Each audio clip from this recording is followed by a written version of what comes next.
What kind of like sicko? I'm sure you guys can hear me. What the hell? I feel like we're all What the hell? live, but I don't know how to get the camera to work. So Oh my god. I'm sure you guys can hear.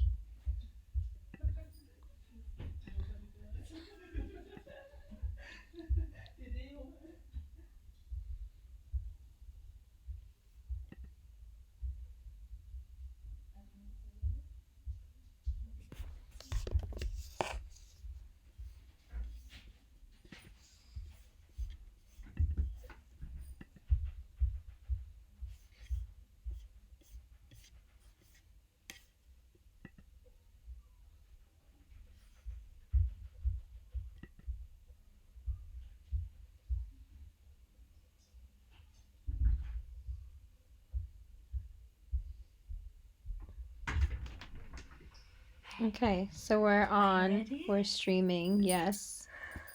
Everybody is sitting, and I've closed the door.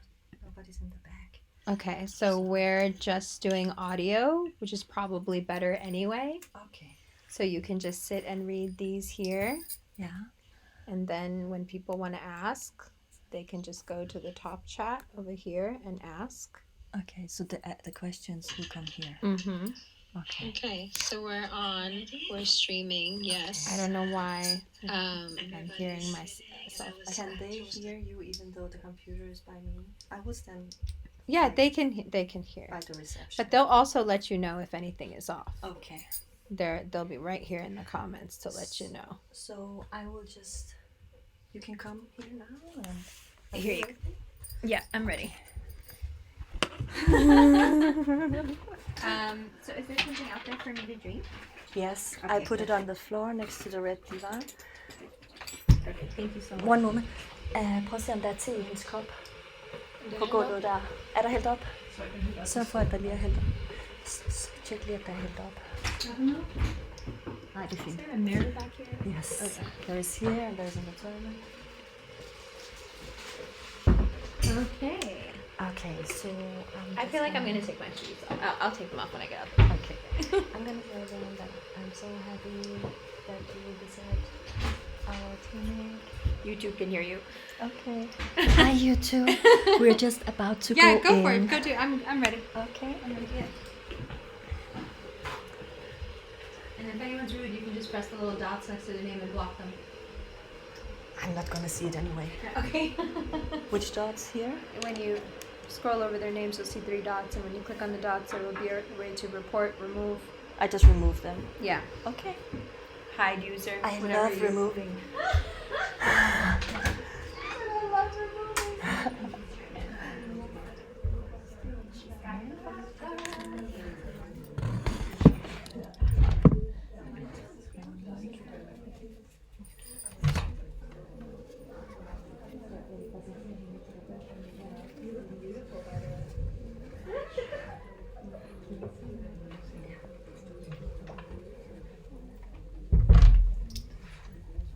Good evening, everyone, and welcome to Stickmine. My name is Sahar, and I'm the owner of this clinic. And I was so lucky that Amber wrote to me and asked if I want to do an event with her. And I think most of you know that Amber is the biggest tarot reader and astrologer on the internet. So tonight we will be online when she's talking. We will record it all and it's live. And Sandra is also here. And she says, if you want to Instagram and YouTube, it's okay, but I think you should also take care of each other so we won't be looking all the time at each other's screens.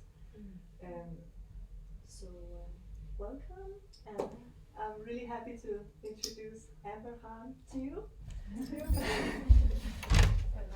Amber. Hi.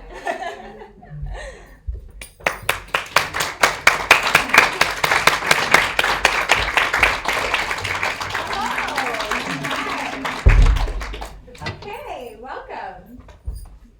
Thank you for doing this with us. This is my first time doing this in Denmark, and I have to say I never get nervous, ever.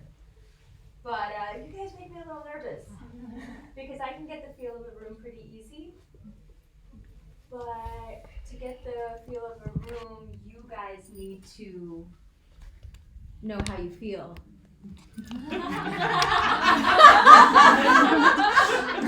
Oh, I'm already being shady. We're just kidding. This is like minute 1. No, it's nice though because it makes me have to do my job, and sometimes my job is very easy. But you guys don't make it easy, and that's really good for me because then I learn. Makes me better at what I do. So I'll give you my little 2-minute thing, and then the floor is yours. This is really a Q&A. Okay, so here's my little spiel. If for some reason or other you think I have some kind of superpower, psychic ability, etc., I'm sorry to tell you that you are wrong. I have no such thing. If there's any difference between you and I, it's probably like the static on a radio. Sometimes you catch a station just right and the music is amazing. And sometimes there's a lot of interference and you can barely hear it. I think we all do exactly the same thing, except that there is a static in the way with most people. So what I developed very early on was a way to hide the fact that there was no one talking in my head. I didn't realize there was someone talking in everybody's head. Nobody had ever told me. But then people would ask me things like, well, what do you think? And I would say, well, what do you mean? And they'd say, well, what does that voice in your head say? And I'd say, you have a voice in your head? That sounds scary. What does it tell you? What does it want you to do? And then I realized that the more I told people I didn't have a voice in my head, the more they thought I was really stupid. I was just a bimbo. I mean, not having a voice in my head was not anything that anyone noticed until I went through puberty. And then it was hilarious that I just never thought about anything. But years later, in yoga teacher training, one day, like any other day, she said, today I'm going to teach you the most difficult thing. It'll probably take you 25 years to learn. But one day you will learn it. And then you will take the next step. Couldn't wait. And she said, you must make your mind go quiet. And I was like, okay, and then? German. She was like, and then what? That'll take you 20 years. And I was like, no, but what if you're there? And she's like, well, if you're there, you don't need anything else. And I was like, oh, right. Gotcha. That's the only difference. There's nothing going on. Whenever someone wonders why I say what I say or what I'll say to you tonight, I have no idea. It's not like it's something else. It's me. But I can't tell you how I know what I know. But I'm right. So, you can ask me whatever you want. It can be something as banal as how come I keep attracting guys who won't text me back? Because I can tell you a little something about it. Or it can be why do 10 people in 10 different places dream the same thing on the same night? Or it can be something about your sign, or your chart, or your whatever. It doesn't matter. Ask whatever you want. If I can't answer it, I'll just say I can't. But if I can, I may end up yelling at you a little. But you guys also seem to like that up here. Very confusing. Very polite and yet very masochistic. You're like nice about your meanness. But yeah, just ask me whatever. And if you don't want to ask me something, I can start with a concept that we've been talking a lot about, which is the fountain. So I can start there and we can kind of throw the questions from there, because sometimes it can be a little... So what's a fountain? The fountain is something I came up with to explain a very simple concept to someone I was doing a reading for. Because she kept saying, I'm a Gemini and you keep telling me that good things are coming, but where the fuck are they? And I was like, okay, but if it's for you and you're chasing it, you can't get it. Because it's looking for you and you're looking for it. And she was like, okay, that just sounds like some roomy bullshit, but it's not really connecting with me. That doesn't make sense. If you want something, you work for it, you go, you get it. But there's this place in New Jersey called Six Flags Great Adventure. It's like Tivoli on crack. It's gigantic. It's so big. There's every kind of ride. There's like 7 different parts to it. And if you lose your family, you're fucked. No, really, like it's not Disneyland. Some nice person isn't gonna come over and be like, oh, you're lost. It's Jersey. Like you are lost. So you make a plan when you first get there. There's a gigantic fountain in the middle of the park when you first walk in. And every family goes there and says, hey, if you get lost, come back here. Stay here. Someone will come here and we'll find you. Because if you're looking for someone at Great Adventure and they're looking for you, and this is from someone who's done it, it will take you 6 hours. You will never find that person because it's just too easy to miss each other. So, what's the concept of the fountain? It's simple. You stay where you are, doing whatever you want, the best you do it. And you keep doing it. You stay put. And whatever is supposed to find you that's obviously meant for you, your energetic signature is on it. It will come to the place predetermined for it to find you, which is your place of peace, which is your flow, however you find it, whether you write or paint or whatever it is that you do. Stick needles in people's faces.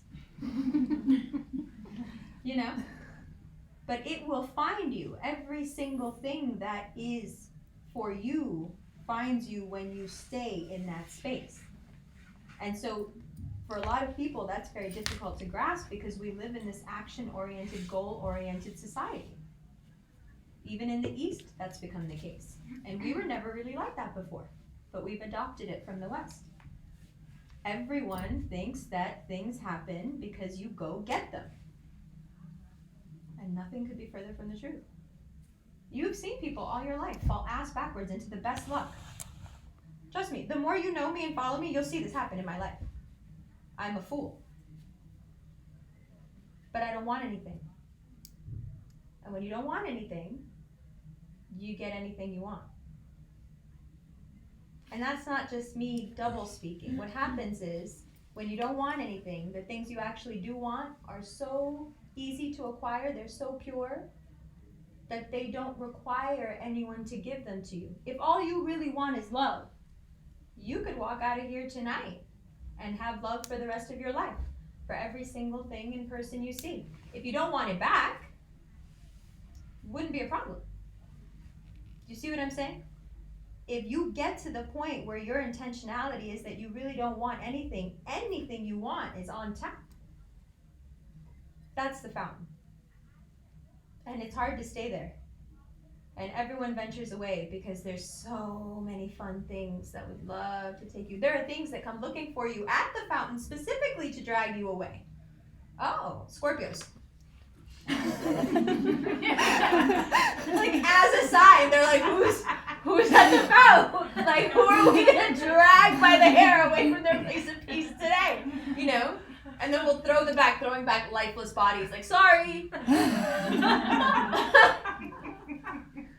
But you know, of course, because it's like moths to a flame. That's what the fountain is. It's your place of abundance where everything that was always meant for you comes looking for you. And it's the most satisfying feeling in the world to not have to chase anything, not have to wonder, not have to play any games, not have to make an effort except on that which you want to make an effort at. Nobody wants to make an effort to get to know a guy or a girl. Nobody wants to have to make an effort to have someone text them back, call them back, take them out, want to be in a relationship, whatever. Nobody wants to have to make that effort, right? So why not stay in a space psychologically where you're not looking for any of the things that provides. You're not looking for affirmation. You're not looking for attention. You're not even looking for sex. Strange concept, but most people at the fountain are celibate because they're waiting on something. This sounds cultish, and it's not meant to, so I'll stop there. And you guys can ask your questions. Yes? Great. Is this mine? Yes. Okay, thank you. Please, don't be shy. And please, just tell me your sign when you start talking. So I know what I'm dealing with. I think I closed the chat. I'm sorry. Oh, did you? Sorry. Yeah. But if there's no question, I have a question. So, Okay. from the chat before I close From the chat. Before I close it. Okay, shall I just look You at can it just real open fast? it and I can just give you the I question. can do both. Oh, what? Okay, look here. It's right there. You just have to scroll down a little bit, and then it's right there. You see? Yeah. Okay. Let's start.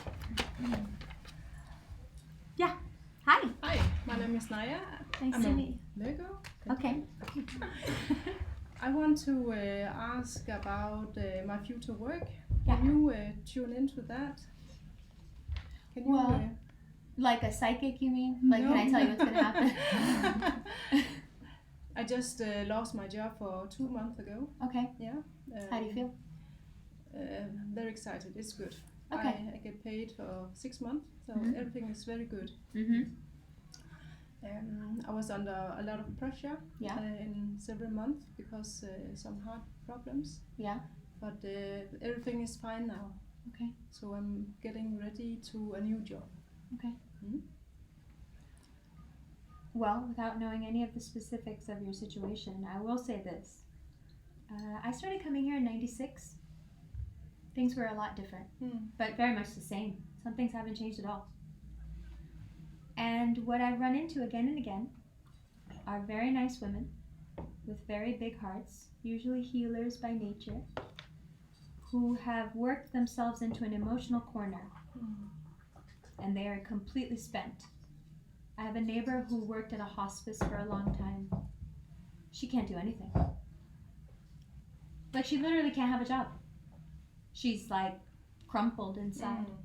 It's strange. It's like there's this strange commonality between the Danes and the Japanese. It's in your furniture. It's in... It is. Danish and Japanese furniture is very similar. There's like a cool factor with both of you, but also this overworking. They do it much more openly.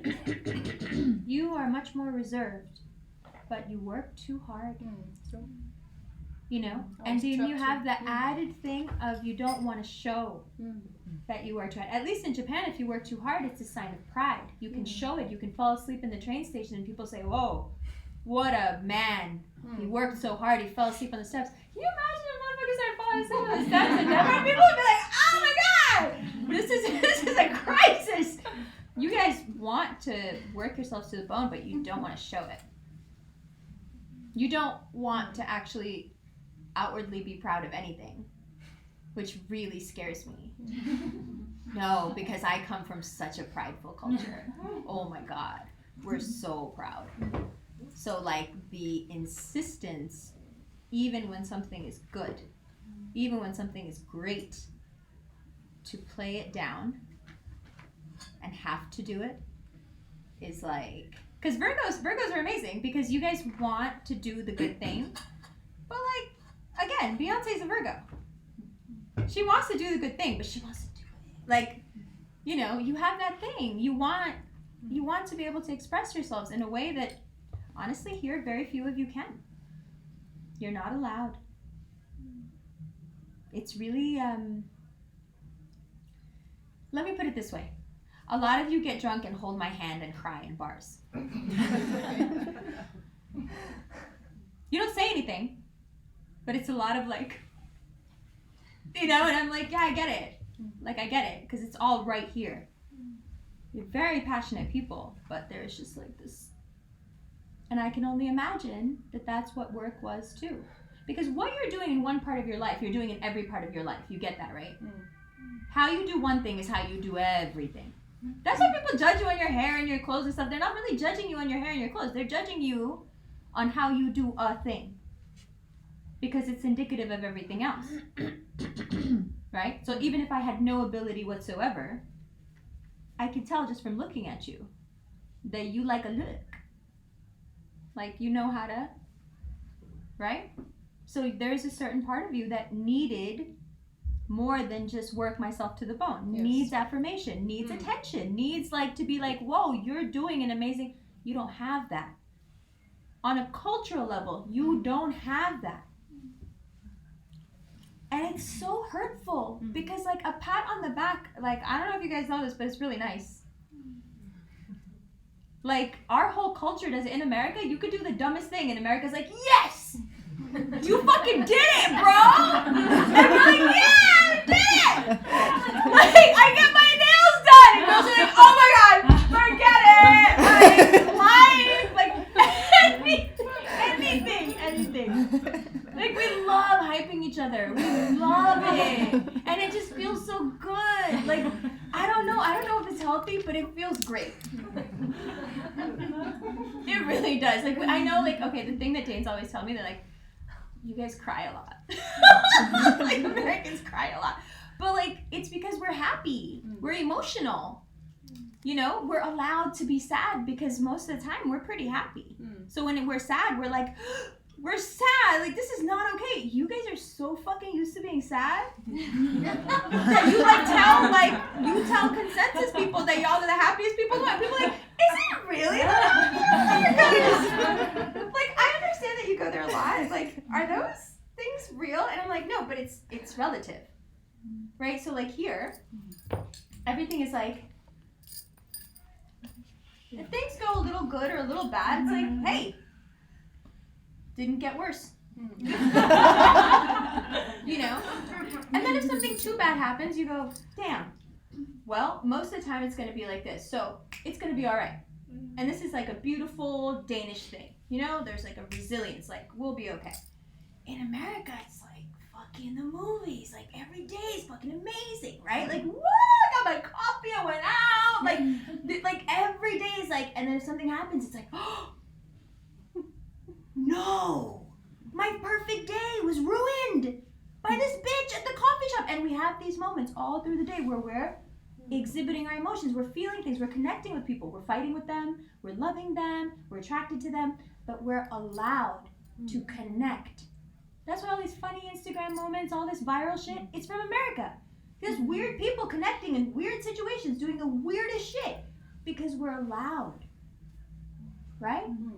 I find myself when I come back from here, I'm a bit like, you know, and people are like, yo, you're in New York, hold on, hey, and I'm like, oh, right, sorry, you're right, I'm sorry, because like here, people, yo, the old ladies here, the way the old ladies look at you, they'll stop you with a look, they look at you like they're gonna kill you, whoa, that. And now you're wondering, oh God, how do I get back into this fucking system? Because as long as you're in your homes, that's why I love your houses. You spend all this money on the interior of your homes. It's the only place you can be free. Because of cold. Yes, it's cold. But there are a lot of places that are cold and they're not like this. Germans, they feel fucking everything. Berlin is like everyone's just shouting at everybody. They feel everything and it's freezing there.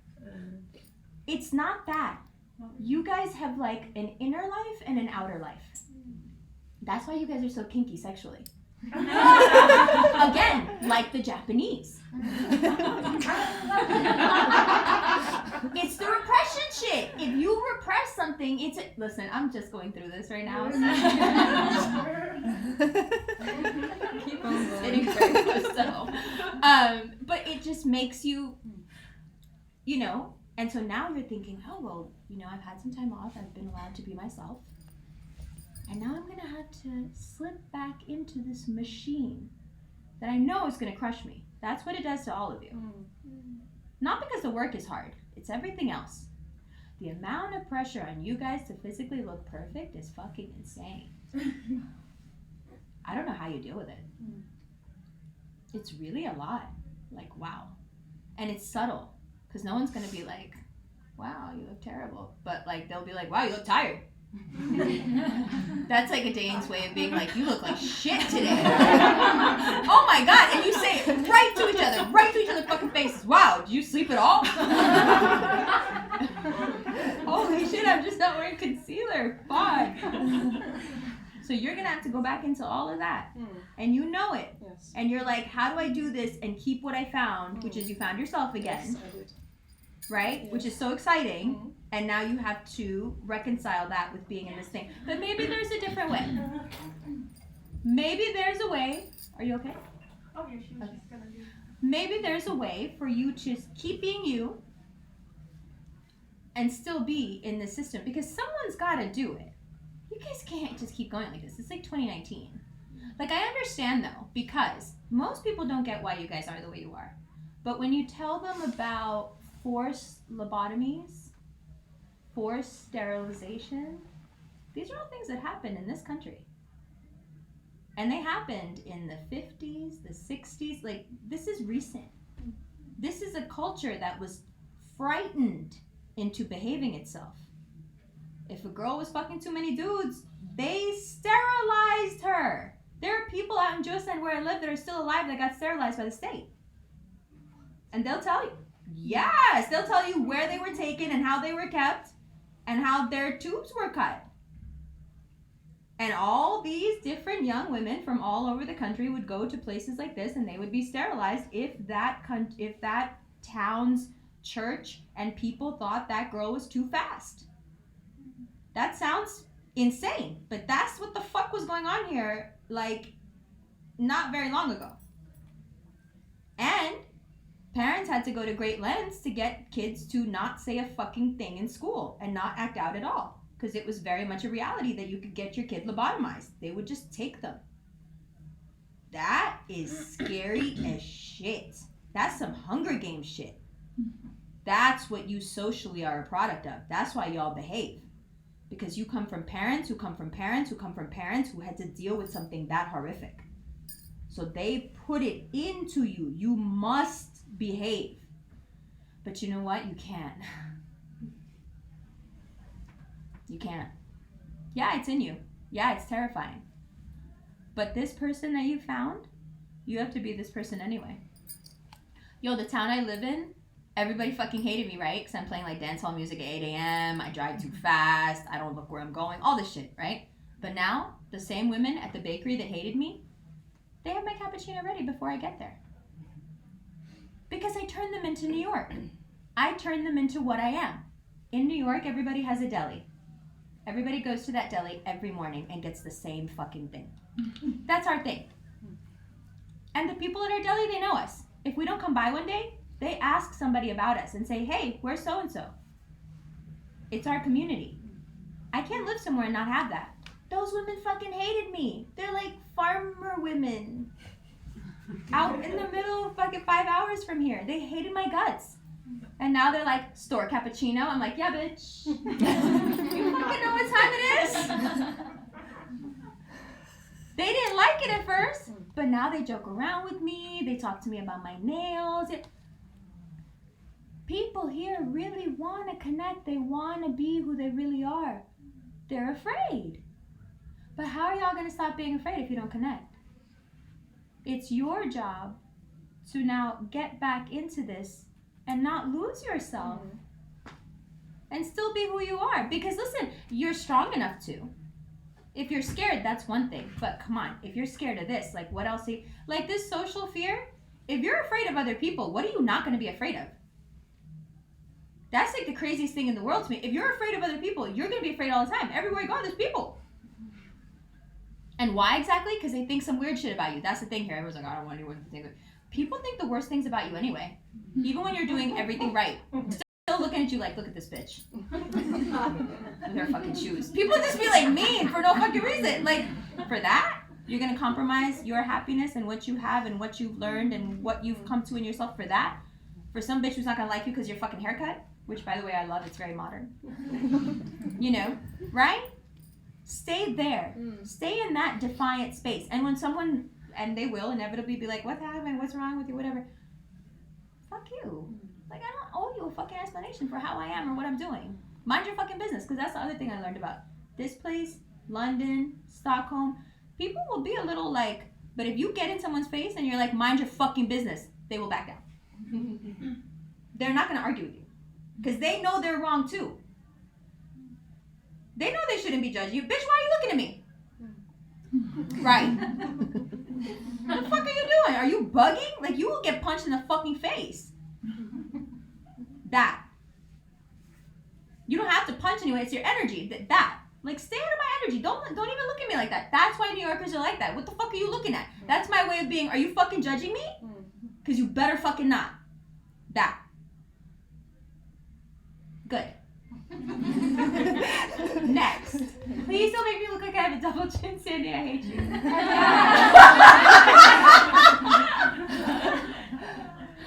You don't. You look at the snake filters. Okay. Oh my God. Snatched. Okay. Perfect. Everyone has the snake Thank filter. you. Everyone has the snake filter. Next. Who? Yes. Okay. Hi, my name is Petra. I'm Scorpio. Numbers on this. Right. That's okay. You talk about this fountain. Yeah. And like how we can't just sit around waiting all day, literally, doing nothing. No, of course not. No. It's interesting that you say that, but yes, okay. But then, yeah. A lot of people interpret it that way. They're like, so you just want me to sit around? I'm like, yo, when did I say sit? No, but I think like, so I don't know. What do you feel, or what do you, like? Okay, so. What do I do? Okay. Okay. Good question. So the concept of the fountain is more. It's just a metaphor for this mental space that one gets in, where you become a receptive being as opposed to someone who is trying to manifest. There's a big difference. So with manifestation, what can often happen, we are absolutely able to manifest things. You've done this a million times in your life without needing to. The thing with manifesting is that it's not what you're supposed to get usually. So in some way it ends up being a much harsher lesson than you needed. The difference between receptivity, which is a very Chinese philosophical concept, it's like an I Ching concept, right? Receptivity, the reason it's different is that you begin to resonate like a magnet. You magnetize yourself to certain things that you find important, that match with what you do or say or where you go when you that flow, that one thing or two things that you do where you lose time and space that you could do forever, that no matter what was going on you could do them and you would love it, that space. From that space, you choose what is compatible with you. You stay in that space. Whether you have to work a 9 to 5 and come home and make art, however that plays out for you, you stay in that flow. And from there, what happens is you begin to resonate like a magnet. You don't do anything, as in you don't have to chase anything. If you want something, apply for it. If you like someone, talk to them. But there is no compulsion. You don't need to get that thing. If you don't get it, it's fine. Right? Yeah. What happens, this happens with actors all the time. Actors will always say this to me. The actors that I have are clients. How come, the other day I took a shower, shaved, did all the shit, read my lines the night before, walked in, they were like, no. This other time, fuck this chick, didn't have time to take a shower, was super late, walked in, didn't give a fuck, got the lead role. Well, yeah, because you didn't want it. You didn't need it. I mean, you wanted it, you showed up, you were there for it, but you didn't need it. When you need things, it's like chasing a cat. When you need, what happens? Needy people chase cats, needy people hate cats. Because they want affirmation. They're like, why the fuck won't it come to me? Because it knows you want it. And it's grossed out by you. Be fucking cool. Cats are always at the fountain. And cats will go and sit on a fucking person's head if that person's at the fountain. You ever been around a cat who's around someone real fucking cool? That cat will come and sit right in your lap. Because it knows the vibes. Right? The fountain is a trans-dimensional space. It's where you are doing something that you go to a different space. However that plays out for you. And in that space, you will find there are certain things that are important to you that you want in your life. Maybe it's companionship, maybe it's money, maybe it's both. Maybe it's kids, maybe it's not, maybe it's travel, who knows? In that pure space, it will come to you. And if you keep doing that, what is compatible with that will keep coming to you. What happens is we stay there for a while, naturally, and then nothing happens and we're like, oh, alone forever. And then we put our head down and we start crying and we're still at the fountain, but all the things that are meant for us are walking right by us and they can't see us because we're not living our best fucking life. If you're only going to be happy when you get the things you want, you're going to be fucking miserable forever. That's why spoiled kids are so miserable. How come spoiled kids are so miserable? They get everything they want. You'd think they'd be the happiest people in the world. You'd think by logic, the logic we use, if I just got this thing, I'd be so happy. Well, spoiled kids get what they want all the time. Have you ever seen a happy spoiled child? Have you ever seen a spoiled child who's like, I get whatever I want and I'm so happy. I'm not difficult at all. I do everything I'm told to do. No, they're nightmares. They're nightmares to be around. They're awful. It's not about getting what you want. Unless you live in this world where you think that that's actually how things work, but everything outside this door is going to prove to you that that's not how it is.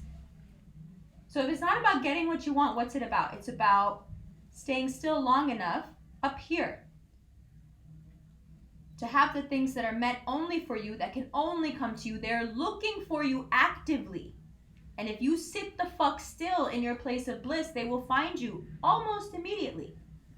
But every time your vibe falls off, and what makes your vibe fall off? Because you don't believe in yourself. If you stay in your place of bliss, what can affect you? Would you really care if you had a partner or more money or whatever? I promise you wouldn't. But then you think, oh, this isn't enough. I'm not enough. As soon as you're not enough and you need that money, that guy, that girl, that job, whatever, you're fucked. You're gonna be miserable because as soon as you get that thing, there's gonna be another thing right behind it and two more right behind that. Are you kidding? I wanted to make a little money and then I was like, and now I want Gucci, now I want a Maserati, now I want a horse, now I want oh, it never stops. Right? Right. Yeah. So the fountain is the antithesis to all of that. It's not what I want. It's what I know is mine. And I want it to like legitimately just fucking come to me and be like, yo, I'm yours. And I'll be like, okay, fine. You know, I'm not chasing you. I'm not calling you. I'm not texting you ill.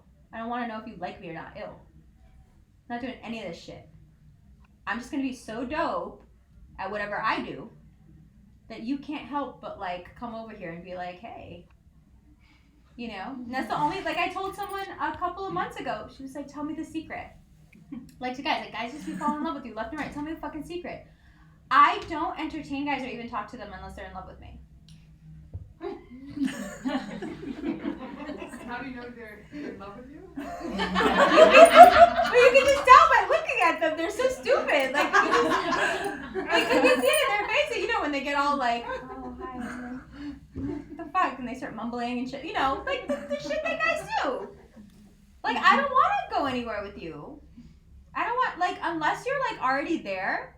Like, cause then if you're not already there, like I can't be myself. I want to be stupid. I'm kind of weird. I'm kind of nerdy. You know, I don't want to have to like put on some show to get you to like me. Fuck you. You should already fucking love me. You know? And if they're not there, I don't know. I don't have time for it. Because otherwise it's just going to be fucking games. Like I want you to be I want like open adoration. Why not? Why fucking not? You don't think there are guys out there that are willing to do that? There's billions. They get bored when you don't want it. I have 3 brothers. The most awful thing I've ever heard a guy say is, oh, you know, when a girl asks you if you think she's pretty, or like if you're still attracted to her, it's like you can never be attracted to her again. It's like the most disgusting thing in the world to them. Because they want you to be like, I'm a fucking goddess, bitch. You know, and then they're like, yes! Like, they're gonna go with whatever you tell them! And you're over here like, do you think I'm pretty? And they're like, actually, maybe not. I mean, if I have an opinion, do I get to have an opinion? No! Fuck you! You don't get to have a fucking opinion. You should be happy I'm here. And I swear to God, when you treat guys like this, they fucking love it. The hardest, most like, oh, I don't take any shit, girls are like a diamond. The hardest dude will be like, oh, okay. That was a good thing you said. But you have to like, you know, that's from being at the fountain. That's like, no, I know I'm dope. You should already have like been around me, been around my dopeness, made an effort. Like you need to do all of that before I even notice you. Instead of this like online nonsense where like, hey, like me. Hey, do you like me? Hey, fuck you. I hate you. I don't even want you to see me. I told someone when I went on online dating for like 2 minutes once. It was so weird. My friend was like, oh my God, she was so convinced like 4 years ago. She was like, you're going to be alone forever. You have to go on this online dating thing right now. Not. It's like, you don't understand. She's like, no, you have to do it right now. And this is what I learned in my 2 minutes. Because my 2 minutes were horrific. Right? But this is what I learned. Online dating is like a public bathroom. You know that bathroom in the train stations here that are like men and women together and they have really dim lighting so the heroin users can't use them? You know those bathrooms that you guys have here? Okay, it's like that. It's like a public bathroom that's unisex with really good lighting. So like your photos are amazing, but it's a fucking bathroom full of like just random fucking disgusting people and they all get to look at your face. That? No. No. No! This is like a privilege. And you want me to already like be on board with you like sending me like how do you like to fuck? Fuck you! I should punch you in your fucking face. That. And it seems like the most like ridiculous way to get a guy to like you or get anyone to like you, but for some reason people, especially now, they're realizing that like anyone who has enough integrity to say no to attention is probably someone you want to get to know. Because a lot of online dating is just for attention. A lot of the stupid shit we do when we leave the fountain space, it's just for attention. It's not for anything else. It's not because we really like the person, they're adding something to our lives. It's never that. They're not giving us money. They're not doing anything for us. But sometimes if they look at us the right way or they text us back or they call us, they make us feel good about us. What the fuck does this person have that they're doing for you that's making you feel good? I often ask girls this. Is there like magic dick out there that I don't know about? That's like so magic that it makes you not give a fuck about yourself? Or how you're gonna feel the next day, or how you're being treated. Because girls really act like this magic dick exists that makes you just not care about yourself. And it's just like, ooh, you're transported. I guarantee you there's not. What they're transported to another dimension from is the attention. Someone likes me enough to get naked with me. Oh my God. So what the fuck is going on in that girl's head? That's what you need to get to feel like someone's even looking at you. Right? That's basically what's going on out here. And the fountain is the complete opposite of that. You spend that time getting to know yourself, so you're not terrified of yourself. So you pay attention to yourself, and then someone comes along and goes, hey, I really like the way you do whatever it is that you do. Everyone's asking me, how did you meet this guy? You're just listening to podcasts. You're just listening to me fucking rant all the time and be crazy. I never, trust me, thought that someone would listen to that fucking podcast and like me. Not a guy. Guys hate me. You know, because everyone's like, girlfriend leaves them because of me. Because they're fucking abusive assholes. But like, I was just doing me. Right? That's the fountain. And you just like do it so much and so fiercely and so well that you attract not just mates, money, opportunity, wonderful friendships. Everything comes to meet you there, but everything you've ever been taught is the complete opposite of what I just told you. Our entire life is based on gotta do this to make it. The fountain isn't making it. The fountain is like, bitch, I made it. I'm already here. It's never gonna get better than it is right now. You know that, right? Yes. Never, never, never. Even like that thing you're waiting for it to happen, that check you're waiting on, that person you're waiting on. Never. It's never going to be better than this moment right now because it's the same moment. Right? We've drawn it out a lot like a VR thing to make each moment more palpable, but it's one moment. You could make it the happiest moment of your life.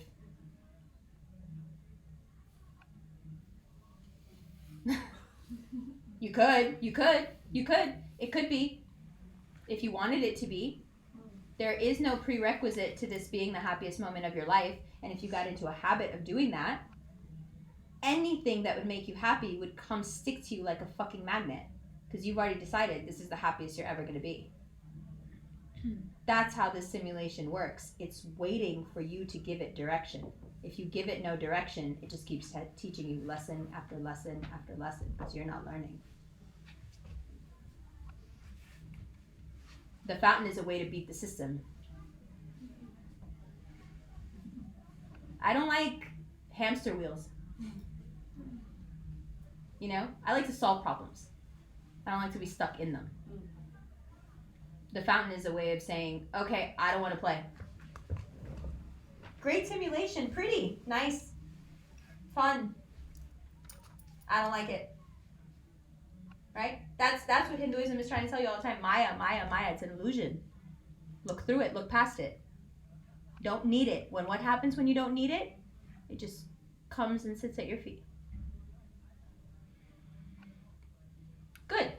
Now, we'll take one more and then we'll take a little break just to get some air, walk around a little. Okay. Yes. I would just like to have something clarified, so it's not a question. But I'm Aries, and I would like you to elaborate a little bit about that space of bliss you talked about. So if you are like most people, you would think when you talk about it, I really don't know what my flow state is or what's my space of bliss. Yeah. Can you elaborate a little bit? I find that it's so incredibly different person to person, and usually people who don't know, it's because they weren't given any sort of a space to be creative. Because everyone is creative, and most people in the strangest ways. But if you're not given any space to try, or when you find, often in Denmark, what I find is that people learned pretty early on what their bliss was, but they weren't allowed to be blissful. Ooh, it gets so dark up here. It's, right? Yes. It's real, like, you know, because, like, South Asia, it's like a kid is dancing, you should be a dancer. You know, like, it's very, like, so you all have it. And I think probably the easiest way to access it is, like, what do you like? What can you do for hours? Some people, like, love stamps. It's the weirdest thing. They just, like, sit and put stamps in books all day long. It's, like, the funnest thing ever. Or, like, watch birds and some shit. I don't know. There's something out there that you like doing so much that, like, it doesn't matter what else is going on. You just have to do it. That's what they generally say about actors. Acting is such an awful profession that unless you can't do anything else, you shouldn't act. Right? It's like that. The only people that end up really doing it are people who are following their bliss, because it's so awful otherwise that you would never stick to it. That, whatever that thing is. I could be dead tired. It could be 3 a.m. But I'm going to dance for an hour because I love it. I love it more than anything. It's my thing. And you know what I've noticed? All the things I think about while I'm dancing, they happen. So I just started thinking about what I wanted. But you don't want anything. But it's like, but wait, and I'm glad you said that, because there's such a difference between what I mean and what you mean. So for me, want is like, oh, that's nice. I want that. Full stop. There is no, now I'm connected to that need, now I want that thing, now I'm thinking about that thing, now if I don't get that thing, I'm going to think this or think that. There's no forward thought. It's just a, hey, I would like that. And then it's there, somewhere. If it comes back around to me, I don't really care. There's a lot of things I want. Oh my God, I have my eye. Want some Gucci right now? Like, I want. But, like, it's fine. Do you know what I mean? Like, you're allowed to live in the world and have wants and needs and look fly and do whatever. Like, I don't like that switch that people make where they start eating fucking granola all the time and they don't bathe and they don't, like, they smell weird, and it's like, now because I care about myself, I don't have to care about myself. This shit is so whack. Yeah, I want things, of course. I want all kinds of things. But none of them are going to make me happy. I'm happy. Now. Because I'm me. Because I'm dope. Everything else is like a bonus. Right? But how do you find out that you're dope? You got to find your flow to find out you're dope. I didn't know how to make friends. I was like the most awkward, like, asocial person as a kid because I had these 3 brothers who are Capricorns and they're dicks. And they're like always hitting on women. They're just like dicks. So I was always like the strict one who had to be like, stop it, stop it, stop it. So I was like a bossy, rude, couldn't make friends kind of kid. But then in like 7th grade, my friend Carolina, if you listen to the podcast, you know who she is. She's been my friend since we were 5. She put on this song, I Want to Sex You Up. And I'd never heard this song. I wasn't allowed to like listen to like, the music like that. But we were in school and she put it on. And there was like this part, it's like, ooh. And I was like, ooh, I think I know how to like move to this. And everyone that was listening to the song with me was like, can you teach us how you just did that? And I was like, what did I just do? And they were like, that, what you just did. Teach us how to do that. And overnight, I had all these friends. Because I could dance. I didn't even know I could. And then I went to party after party, and every party I went to, everyone wanted me to come to their party. And all of a sudden, like, all of New York was friends with me. And all I was doing was something that I just really genuinely liked to do. See, because I wouldn't go to these parties that were like these super fancy parties, super cool parties, parties full of famous people, and like go and talk to people. I wouldn't talk to anyone. I would go, dance, sweat, leave. Because I'm asocial. I don't like talking to people. But somewhere in the night, someone on the dance floor would be like, hey, you should come to my party. You want to be friends? Okay. Bliss, bliss, bliss, bliss, bliss. Oh, you read cards? Will you read my cards? Sure. We're my band. Will you read their cards? Sure. Money, money, money. Now, could someone have told you, oh, some kid is just going to start going out and going to clubs that she's way too young for and just randomly going alone and dancing places and making friends, and all of a sudden that would turn into a career in some other way completely? Does it make sense? No. That's the fountain, though. Many roads, one source. But that road, it can be anything you want. Most people know what it is. They're just too scared to like admit it. Because it's usually way different than the life they're living, especially here. Like a lot of you want to be like dominatrixes and prostitutes. It's amazing. It's amazing how many Scandinavian women are like, so I'm thinking about sex work, and I'm like, I bet you are, bitch. I bet you are. Because they have to be so, in their life. So it's probably something that you're terrified of. But that's so fun. You don't have to monetize it. You don't have to do it for money. I think I would be scared if I danced for money. As a professional dancer or a stripper or whatever, I think I would be nervous. I love it too much. I don't want to monetize it. You don't have to find your bliss and make money off it. Your bliss will bring money to you, though. Good. Should we take like a little break? Get some air? Yes. Let's do that. Okay, I'll be back in 5 minutes. Did anyone text me or call me like a handsome Punjabi guy? Okay. I didn't check, but someone texted you. Okay, great.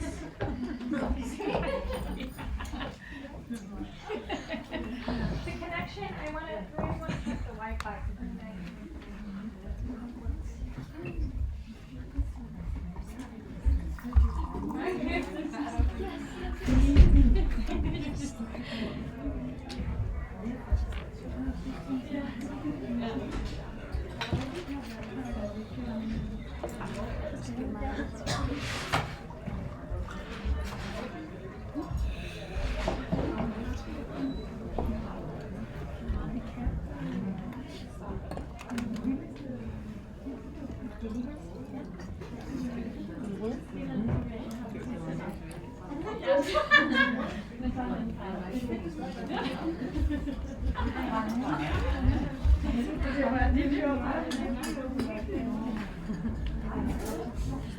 Jeg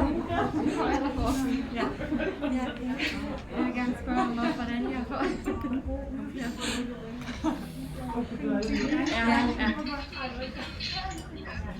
Hej. Ja, jeg pauser.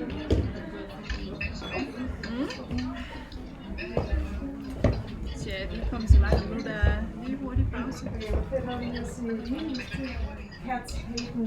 det er jo lidt ligesom det der, vi hørte i bilen, Michael, med Abraham Hicks. Lidt i den retning. Ja, det kan jeg prøve at vise dig.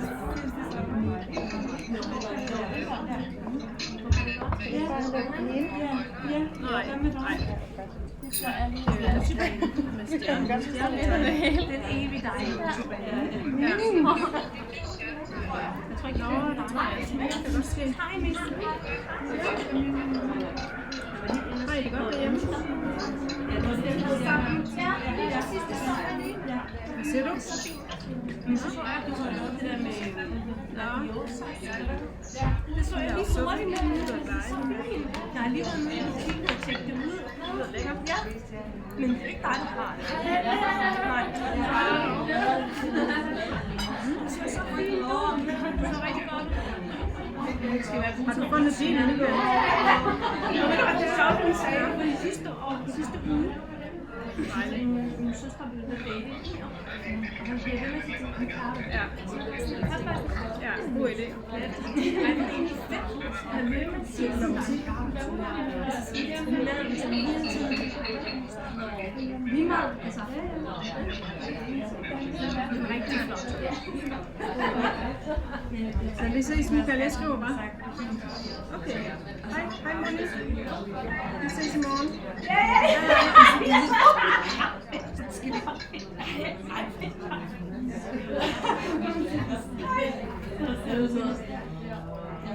Tell me more.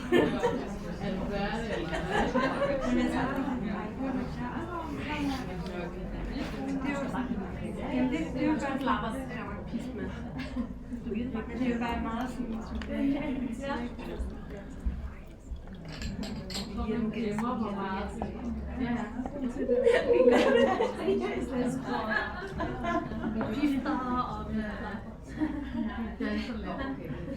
Det er helt rart at kunne afstå igen.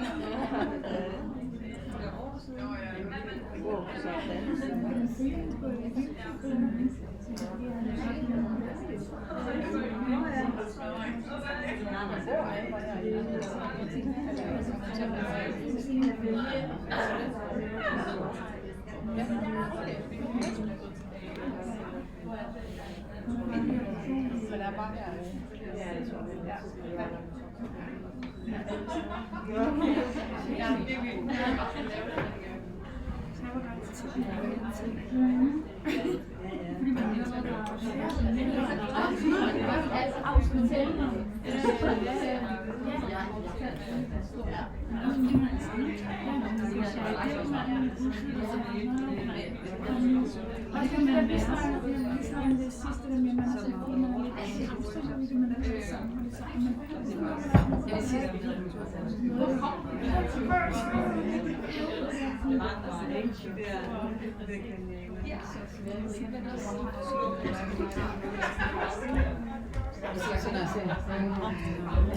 Det var meget nemmere.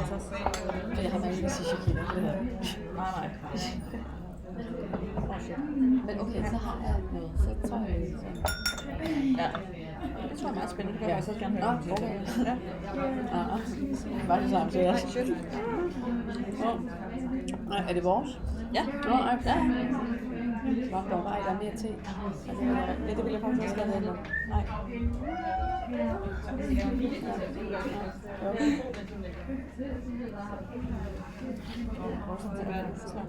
Altså har det? Nå. Ja, det er så fint. Ja.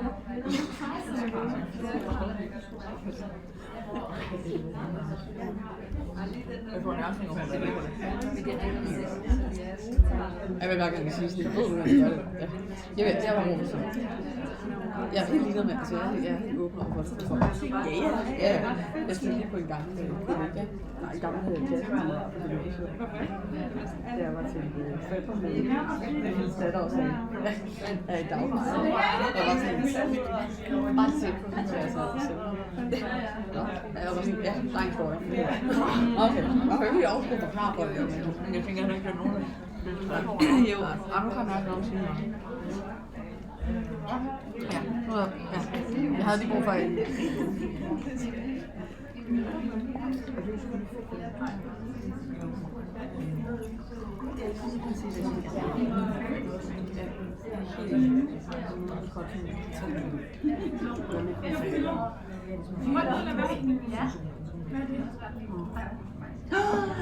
Nej, gør du? Ja.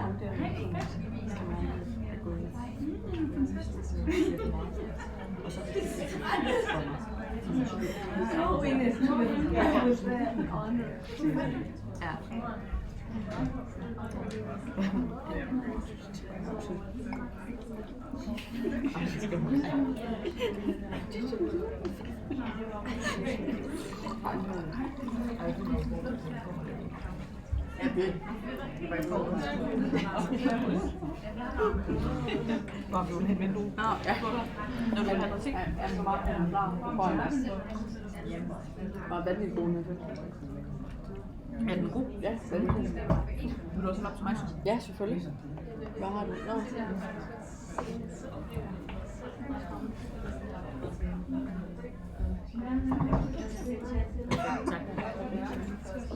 Tak. Bare stille mig.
Har du skal komme og lave den der syde?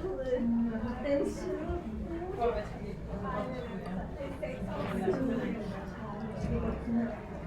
Det var for at styrke.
Det er fordi, jeg skal spørge.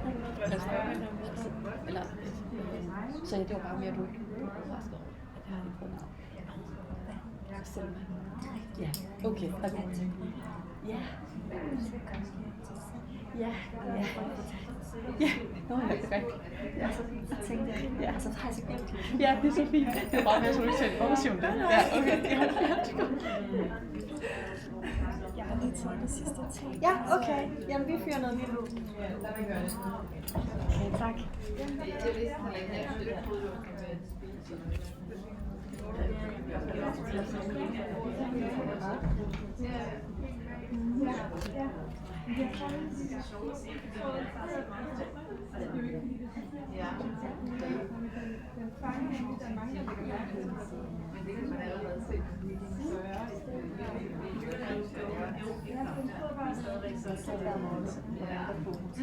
Ja, og være sammen. De der readings der.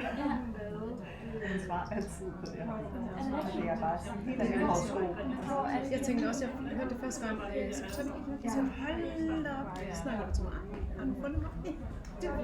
Jeg tænkte, what? Ja, det gør hun bare. Hvordan kan det lade sig gøre? Tænker jeg lidt.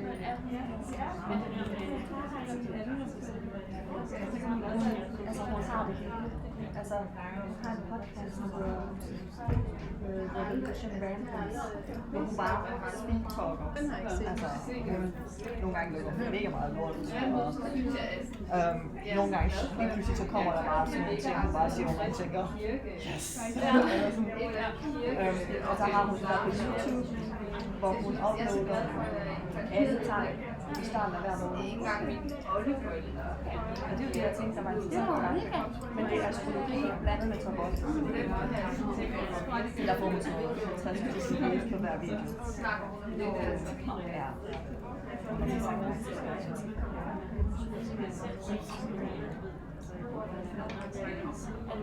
Jamen, jeg blev sådan lidt fan af hende, fordi Ja, jeg havde bare svært ved at sige det.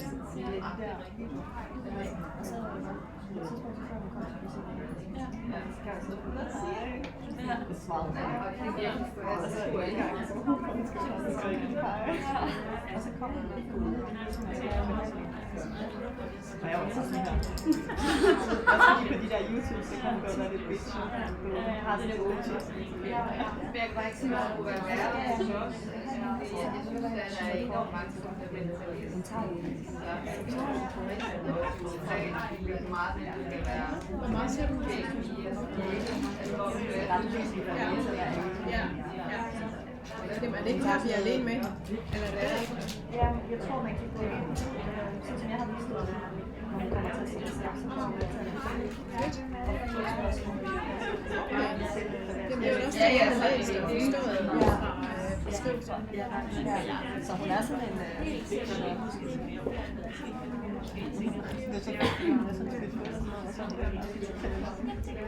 sådan Jo, så tolker det, som om det er overtaget. Og det er godt.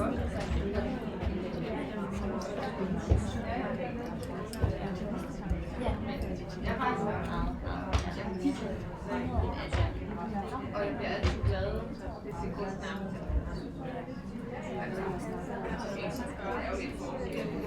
Og du får sådan det der, jeg kan se Yeah, just take. Ja.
Vi bor i et samfund, hvor vi bliver ikke opmuntret til at være selvstændige. Vi får at vide, at hvis du bliver selvstændig, så går det galt. Og det passer bare overhovedet ikke. Ens liv bliver meget sjovere. Fordi man bestemmer selv. Man kan stå til kontoret. Altså,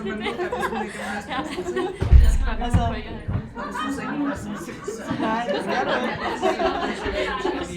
Jeg skal til det gør vi også gerne.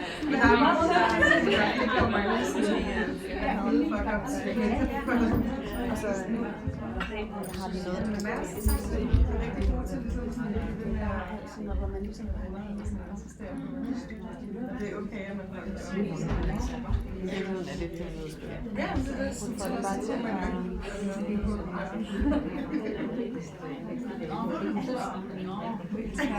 jeg får dig, altså ikke? Luk her, tror jeg.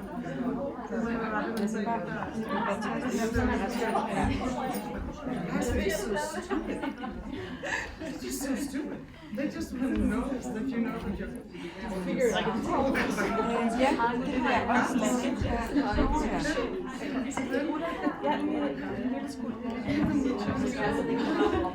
ej, der er rosemand.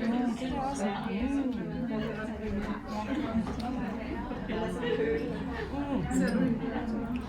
Og det der er lavet, så det er hjælpstyrker. Nej, så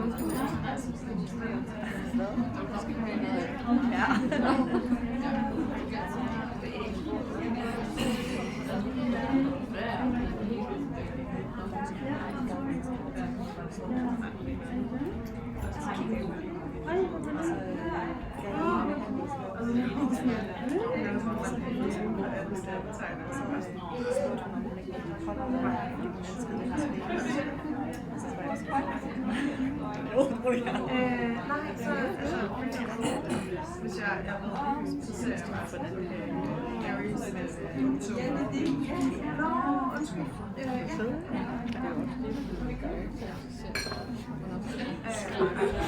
jeg tager bare lige jeg har lige sådan tænkt. Der er ikke sådan en klumse, der sådan spiller noget der må du ikke. Der må du spille alt, hvad du vil. Så går bare den der live chat, den går bare ud. Han gør ikke der er ingen, der skal have det med dig. Eller så vil gerne have det. the energy was too, you know. We had to put it down. We had to put it down.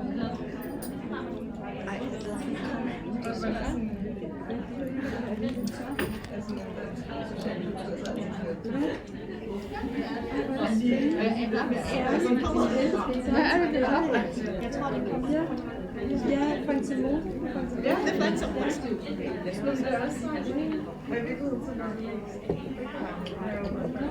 Eller altså sådan,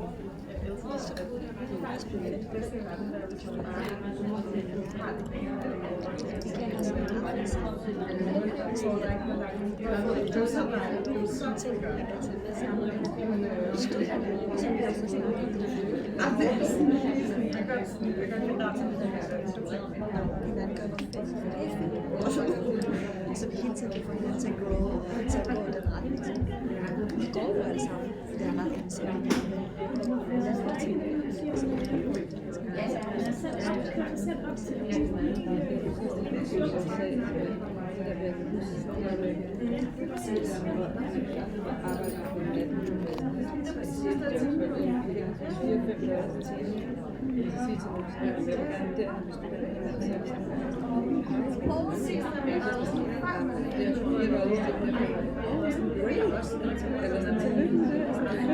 det er ikke sådan noget, ej, kan du leve af det? Nå, men du når det mega fedt at gøre noget, ikke? Altså Så er der en strøm. Eller folk, der havde en forretning, som havde 3 dørs ja, så her er der virkelig netop til sådan noget, ja. jeg tror, det går begge veje. Når man ikke sådan deres For mig synes jeg, det er så sammenhæng. Det giver jo mening. Ja, det giver jo mening. Det kan rigtig vildt, hvordan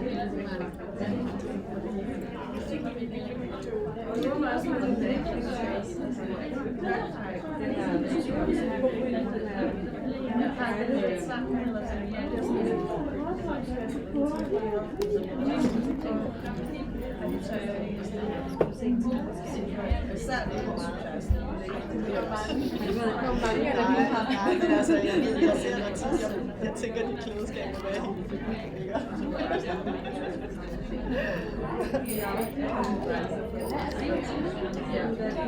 Den pop.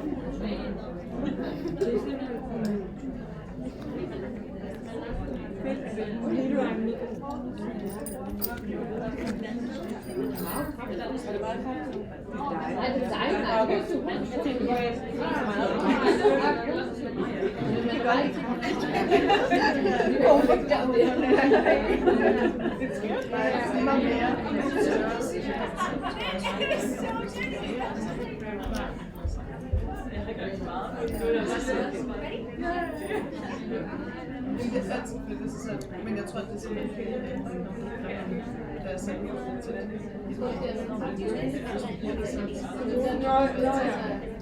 Jeg får ikke for meget.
Har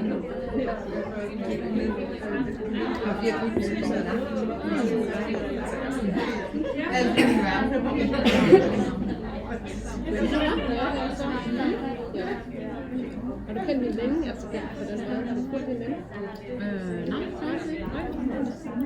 Nej. Jamen, jeg tror, det var september. Jeg fandt hende på spot on. Nej, det har jeg heller ikke. Okay, jeg nævner.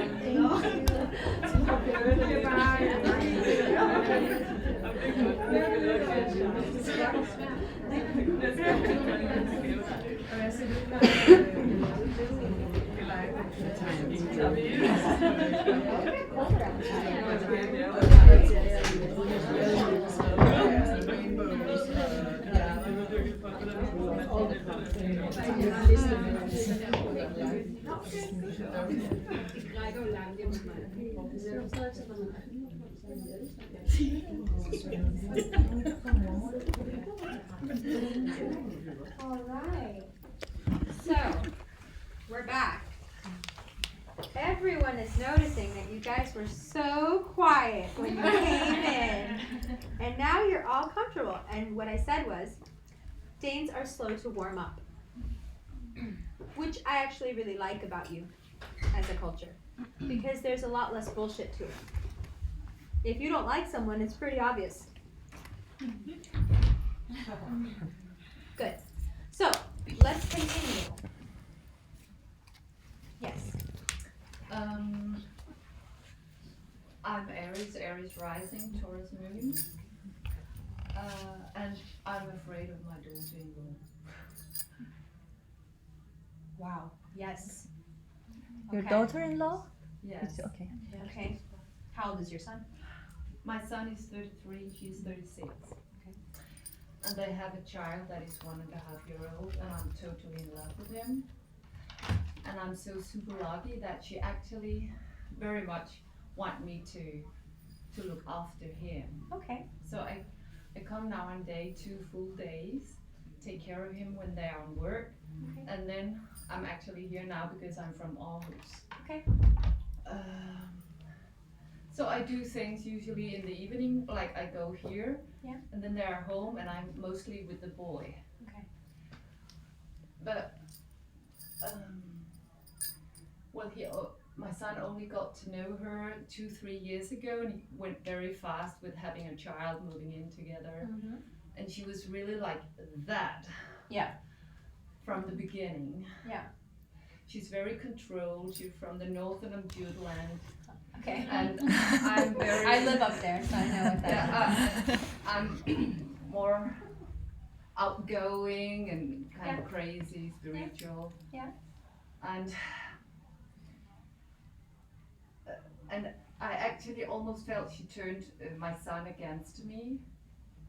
So I had a very, very hard time. I have not had that for 10 years or something. I was very, very hurt. I'm already almost crying now. Yeah, it's okay. So I got educated about narcissists, and I really recognized so many things. So my problem now is that I have found a way, finally, how this works very well. Very well for me, that I am with the boy who I love so much, and not too much with them. Right. But of course, I feel I have to wear a mask or have to be a bit superficial, not totally myself. Yeah. Because they will do like this, and my son will be kind of afraid if I get too much, because then she will say something. You know, I really felt so attacked from. Yeah, I don't trust her. Yeah. Though she's nice. Yeah. I really feel narcissists, they will give you the fucking knife when you least expect it. Yeah. So I gotta. So what's the knife? Taking your son away or taking the kid away? Yeah, mostly the kid. So you already know what's gonna happen. That's what she's gonna do, right? You're gonna get attached to, if she's a narcissist, she's gonna wait until you get attached to the kid, and then she's gonna take the kid away from you. right? You think so? Do you think so? I'm afraid. I know that's was my fear, but I feel she has always been like, take my son, take my son. Mhm. Though she wouldn't. I'm a midwife. She didn't want to talk about the pregnancy with me at all, and the baby. And you know, I knew everything. I've born 2,000 babies. Yeah. You know, you don't know. You know, Yeah. and I knew, and I didn't say anything. Yeah. But though she wanted me to have the baby, Yeah. hold him the whole time when I was there. Yeah. So I love that because that's the most important thing for me. Right, but she's playing you. You think so? Yeah. Really? I mean, she's a narcissist, right? Narcissists aren't. So we really throw that word around, right? But if you really think about it, a narcissist is someone who really doesn't care how you feel. Yeah. So if I really didn't care how you felt, it didn't matter to me at all. You would just be a piece on a board, right? Yeah, and I kind of, well, I don't quite know it because she's definitely a covert narcissist, you know. It's not, but I have never felt so fucking bad in my whole life. And how can you feel so bad? Because you're being manipulated. Yeah. And my son was, and she turned my son against me, and that's my only child. Yeah. And it really would break my heart if I could not be with that small child. I feel. I was afraid of that. So you think she'll do that? Okay. So there's a big difference between what I think she'll do and what I think you should do. Yeah, I think she'll probably try something like that. She sounds like someone that when she gets a certain modicum of control that she'll twist that knife. Sure. I can see you getting into some kind of argument with her about something ideological and her being like, I don't want you around my son anymore. Oh, jeez. Sure, of course. By the way, because I try only to talk about the weather and so. No, I understand, but I'm just saying, can I see it happening? Of course. Yeah. Because this is a scenario that happens in South Asian households every day, every night. This is like so common for us. Like I get exactly, like that's why when you said, I'm afraid of my daughter-in-law, I was like, ooh, aren't we all? But, so what do I think she's gonna do? That. What do I think you should do? Okay. So there is no way that a woman came into your son's life and she's the one that destroyed your relationship with him. No, it was. There's no way. So, There's no way. Okay. There has to be an opening there. There has to be a wound there that someone exacerbates and takes advantage of. Yeah. You don't go from being hyper close to your mom, you guys are best friends, and then all of a sudden a woman shows up and now you hate your mom. Yeah. No. When he was 23, I had at some point to tell him, I can't see you anymore if you don't talk respectfully to me. I just can't see you at all. Okay. It will hurt me. You're my only child. Yeah. I can't see you, and I'm ready to take that piece because I love that step because I love myself too much. Oh, so she's a little bit like you. And but then he really changed because he talked very bad to me, and I felt bad 2-3 days after he had visited me. I couldn't keep on feeling like that. I said, you have to change that way, and he really changed it. No, but do you see the thing that you're afraid of in her, the thing that you said is that she's like yeah, but you know, it never that's really happened to us because when I told him, I got the courage to tell him that's how I feel, and this is the only option I see if I have to feel well. He changed, and But so maybe that's how she gets him to change too. Obviously, he responds to that. Women just do what they need to do to get men to do what they want them to do. Yeah. Right? I mean, tell me if I'm wrong. Oh, sure, yeah, like we love them. They're really cute. Are you but saying that I'm a narcissist? No. No, because I don't feel like that. No, not at all. I'm saying that the things that you see in her that frighten you are probably things that he's chosen to like about her because they're like you. There's a rift there between you and him, and she's able to take advantage of that rift. Yeah. And why wouldn't she? This is like a normal thing. Women don't like guys being too close to their moms. It's sick. It doesn't make any sense, because a guy who's close to his mother is probably going to be nicer to you, unless his mom's a bitch. Yeah, I'm not saying you're that either. I could feel that even when I gave him a hug when I was visiting, I could feel the dark energy in my back when she was watching. Yeah. And though she totally copied me afterwards, doing the same thing, like a child copying, which I thought was very childish when you're 36. Well, she's just taking advantage of a situation that's obviously not working. Like, it's one thing to control a guy or be in love with a guy or be in a relationship with a guy, right? Because, like, you can get him to do what you want. But if he's got, like, an issue like this, then he's easy to control in every facet. Right? Because she's taking your place. You get that, right? I mean, that's what any smart woman would do. I hate to be that girl. What issue but, like, does he have? Well, whatever issue was making him talk to you like that at 23. I don't know. Yeah. He was just not respectful. Whatever that comes from, whatever your history has been, it has nothing to do with her. She may be all the things that you said she is. I'm not doubting you. No. But I don't think that's the problem. No, so you think it's a problem with my son? Yeah, of course. So that he's actually the one I'm more afraid of? No, he's the one you have to talk to.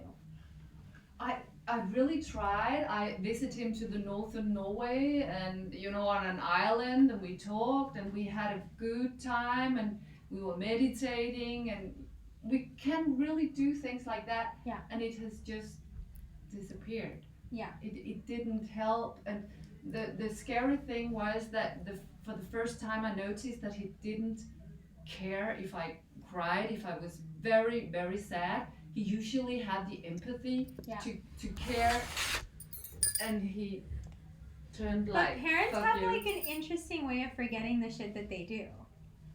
Like, I hear what you're saying, but I'm thinking of my own parents. Like, my mom would say a similar thing. Like, she acts like she doesn't care. But, like, you remember the shit you used to do? Like, where do you think he learned that? I know where I learned it. I act like I don't care when my mom does shit because she taught me how to be like that. There's something going on where he's mirroring some shit that he's learned from you. And it's an issue between you and him, but man, oh man, does it bond the two of them. That's what's scary. It's not her that's scary. It's what they're bonding over. They're bonding over how toxic his past is. That's a bond. Ooh, that's a smart girl. Oh, she's definitely playing you. For sure. You're right. Yeah, my relationship to my son has definitely gotten much worse. Well, yeah. I mean, it's being exacerbated. Yeah. But you have to be above this game. The only way to win this is to be the person that says, there's some fucked up shit in your childhood and I'm probably responsible for all of it. Yeah, we have talked about his childhood and so on. We did on the tour too. I've actually made therapy on him to repair my own fucking, his childhood. Yeah. But suddenly everything has gone superficial and we don't talk about those because things men, anymore. when they find a woman they can talk to laying down at night and all this stupid shit, like they like actually say shit. And they find some girl they can actually tell stuff to that they're not going to tell to a therapist or their mom on an island. And whoever that girl is, she gets all the way in there. Yes or no? You ever been that girl that the guy talks to about his mom or his dad or the shit that he used to go through? Oh my God, that girl is in. That girl's going fucking nowhere. Whether she had the baby or not, it doesn't even matter. Once they let you in there, you can fuck with them however you want. And that's exactly what's happening. He's walking around with unresolved stuff. A lot of it. And he's being manipulated because of it. The only way you win is to rise above it. You take complete responsibility for everything. You're the parent.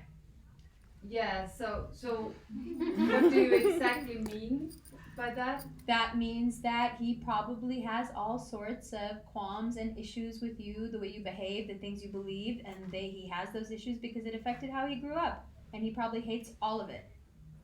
But he's not that open about it. I don't. Of course maybe not. he's not. He lives in the we north haven't of really, Jutland. We have really, but we have really before talked a lot. You know, he had been crying snot out of his nose. No, but you don't see. This is why you and her don't get along. Okay, I get it. This is why she don't like you, because you don't get it. He's never going to talk to you, or you're never going to be able to get to him like she can get to him, because she's fucking him. Yeah. Sorry. Yeah. But this is just how guys are. It doesn't matter what he said to you. It doesn't matter how he was crying. It doesn't come close.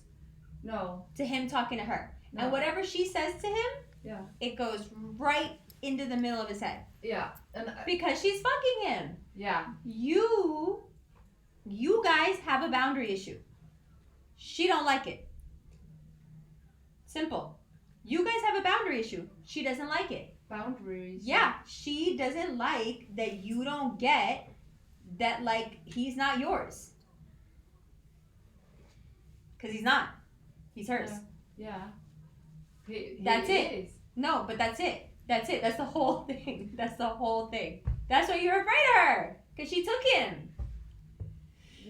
Well, she did. I'm afraid of her because I could feel she really manipulated me a lot. She took him.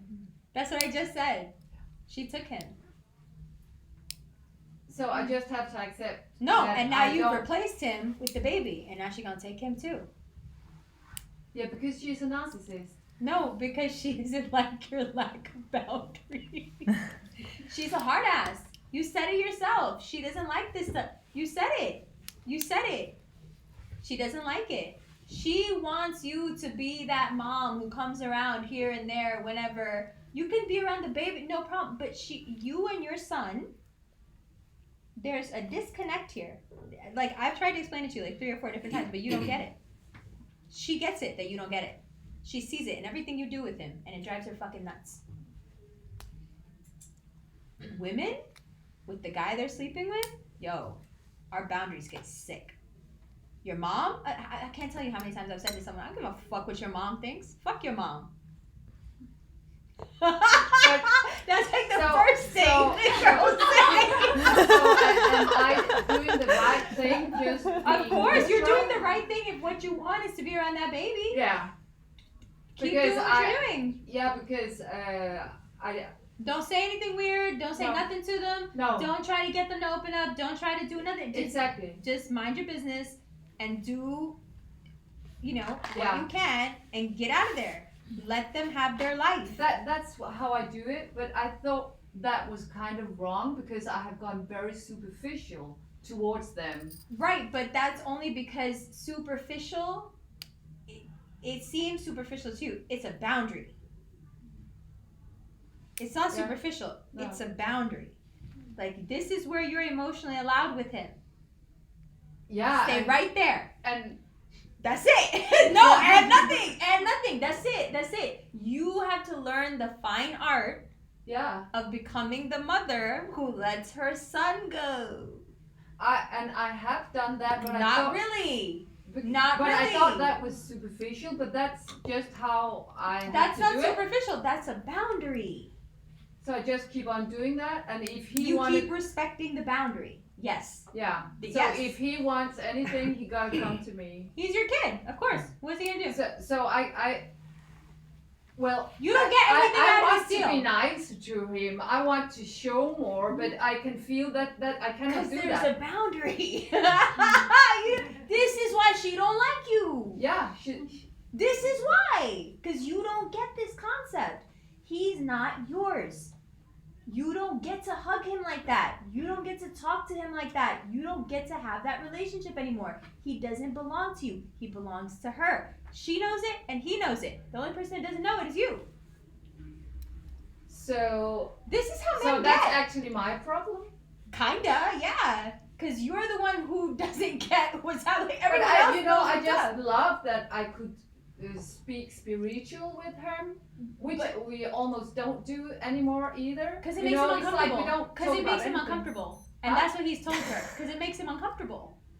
He doesn't like it. and it makes him uncomfortable. And he's told his He girlfriend.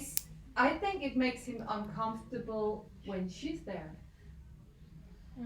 Oh, he does for himself? That's what moms say. Moms will be like, he's only like that when she's around. No. Well, actually, before when she went to bed, he would start talking to me when we were still up together. He would Right. start talking about those things. Right. Because you're pulling him out of a boundaried space. It's not good for him. Oh. It's I want not. to do what's good for my son. Are you sure? Yes, because I just thought. Okay, so you. I thought I was a cold mother because I had No. gone superficial. No. He's got issues with you. Yeah. He wants distance, Yeah. but it's really nice to have you around, and there's a baby, and like, Yeah. yay. Yeah. But like, chill the fuck out. And my wife don't like you. Hey, surprise. Yeah. Let them be. Let him go. Yeah. Children don't belong to us. This is a fucking fallacy, and it's a dangerous one.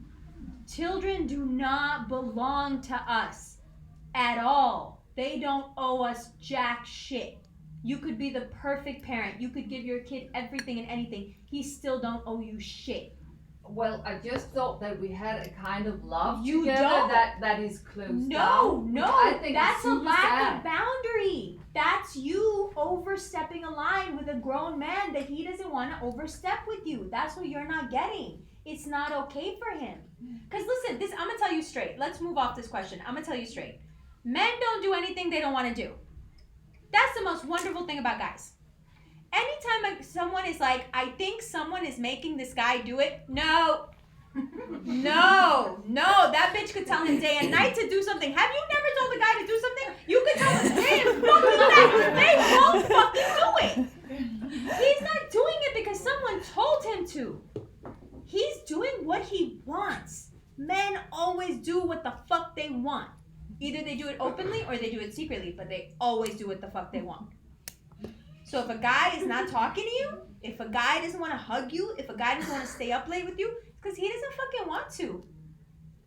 I just saw it like a very unhealthy codependency. No, too, your because- shit is a unhealthy codependency. You're projecting your unhealthy situation with him onto his relationship. Because his And you're father, lucky that that girl hasn't caught on. Because if she had caught on the way I've caught on, she's not going to let you see that kid anymore. I'm telling you right now. If she catches on to what I'm seeing in you right now is that you can't let go, as soon as she gets the slightest hint of that, she's going to cut you all the way off. And it's exactly what she should do. I feel I can let him go. I never call him. I never did call him. Let's move on. For Let's example. move along. Let's move on. Let's move on. Yes. Yeah, okay. Hi. Hi. My name is Selma and I'm also Aries. Okay. Yeah. Yeah. Great. Yeah. My mom's an Aries. Did you know that? This is my sister. So Hi. hi. Yeah. We've been through a lot in many years. A lot of pain. Yeah. Now I'm happily married and I have 2 kids, but I have this big problem that I constantly is anxious and worried and in so much control. Yeah, okay. And then I'm just getting crazy about constantly thinking about things that can happen. Yeah. So, an example is that if I want something, then I want it a bit more than anybody else. I feel like that because we have lost so many things in a very tragic way. I feel like I'm constantly in so much control in my life. And it's a little things. It's not only a big thing, you know, it's constantly. I'm scared that something happens to my kids or my husband. When I go to work, when I'm in traffic, I'm scared that something happens to my husband when he's going out and going to work, or something happens to my kids in kindergarten. That my sister gets sick or my parents get sick. It's just, I don't know. I don't know how to let go of it and just be in the present. Yeah. So it sounds like what you have is running anxiety. Yeah. I feel like that. Yeah. So running anxiety is that feeling that the other shoe is going to drop. Like when things are going really well, your mind is like, uh-oh. Yeah. Things are going good, something bad's gonna happen. Yeah. Or if things are going bad, you're like, oh my god, it's gonna get worse, oh no. Yeah. So that's running anxiety. So one, it's really good to know that because that's a diagnosed thing. Yeah. So you're not nuts. There's nothing wrong with you. It's actually a very common condition. It's usually caused by just the stress of living, but of course it can be caused by traumatic events as well. Yeah. The good news is that it's pretty easy to take care of once you identify what it is. When it's this unknown thing, what's wrong with me? Why am I always thinking these terrible things? Then it can seem really scary, like what exactly is wrong with me? Yeah. But when you can identify what it is, and what it is this. There's a process going on in your brain. There's a certain number of circuits that got wired a certain way. There was a rush of a certain hormone, and then a set of events happened, and your brain wired around those hormones in that event. So now anytime something even comes close to being stressful, that little scenario is playing out somewhere in your amygdala, causing all kinds of hormones to be created to put you in that stress state. Oh no, we're gonna lose everything again. Yeah. So that event, those events, that time, that trauma, it's alive in you, and it pulls you back to that place again and again. So you must be exhausted, first of all. Yeah, I am, actually. Yeah. Because it's pulling you into a space where hormonally, physically, you're experiencing that thing again like it's happening now. Again and again and again and again. That's gotta be exhausting. Actually, the problem also is that it's a lot of things. Yeah. Like, our father was sick, like, So it was for a a lot very of long trauma time. at once. Yeah, and sorry just for saying that, but our aunt got killed. Yeah, so it's like such a big thing that just happened. Yeah. I have had 2 blood clots in my leg. You know, I'm just like, I don't know, I'm just very scared of You're thinking scared. that, something You're scared. good can happen. Even though that right now I feel peace, actually, because I have a good husband and our kids and my work, but I'm constantly thinking that it could all go away. Yeah, this is only for a while. Yeah. Because what the series of events were so traumatic, and they wired your brain to a simple concept. And this can happen because of a breakup, it can happen because of anything, but it wires you to this concept that things, when they're good, they change, and they change drastically, and they change and they get real bad. Yeah. So every time things get good now, your brain is like, okay, here we go. You know, the roller coaster is about to dip. Okay, get ready. Yeah. And that, okay, get ready, hormonal state is what you live in. Yeah. So what happens when you live in that state is you're constantly tired. Yeah. You age very rapidly. Yeah. You can get sick very easily. You contract colds very, very easily because your body's running off of fumes even if you're well fed, because it thinks that you are in the midst of a fucking war. Now there's a couple of things you can do. You can go to a place like Portland in the US where psilocybin is legal. They'll give you a bunch of pills. Yeah. You'll take them for a couple of weeks. Your brain will completely rewire itself and the trauma will be gone. I mean, another way of saying that is you should find some mushrooms and do them, but like, because it's a rewiring. We know that the brain is neuroplastic, so it changes all the time, and genes express differently depending on what you do. Yeah. What psilocybin does is it creates new neural connections, and what we've noticed is that it has a tendency to reroute the painful connections. And so the brain stops paying attention to the trauma and starts traveling down a new route. And if you do this consistently, what will happen is your brain will begin to relax.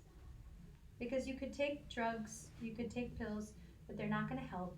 No, I don't want that either. Well, they won't help. No. They're not going to make you less afraid. Yeah. You went through something that made you afraid for a reason. It was fucking scary. Yeah. Of course you're afraid. There's nothing they can give you. There's nothing they can talk you out of. They can't make you less scared.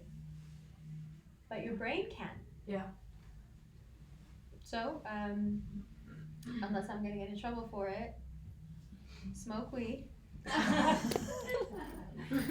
Because it regrows brain cells.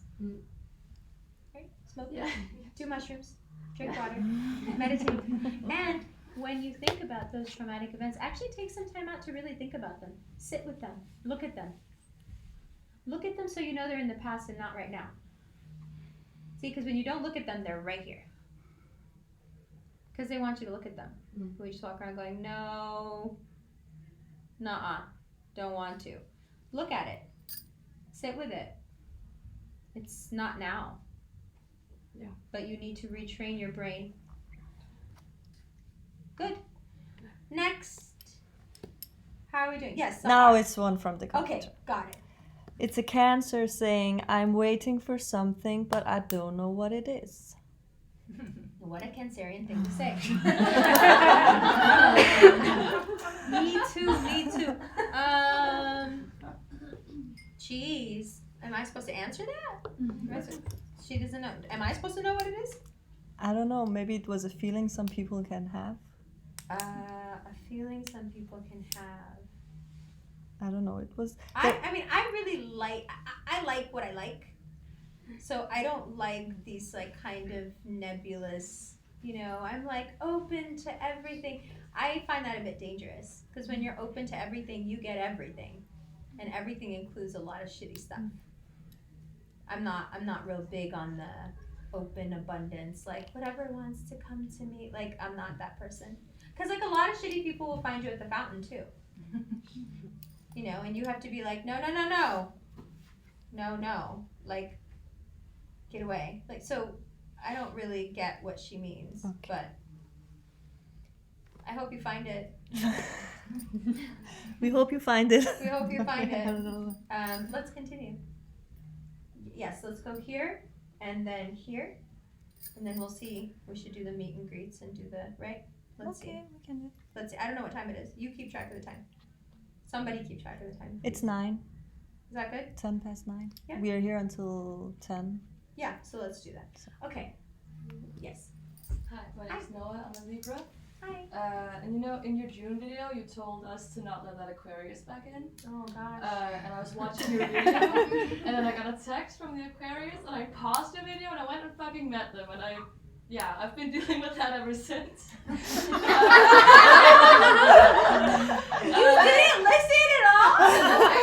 I paused it, and literally the next sentence when I played it again was, oh yeah, that Aquarius, like, don't. But I just came back from the worst session of gaslighting bullshit I've ever been in.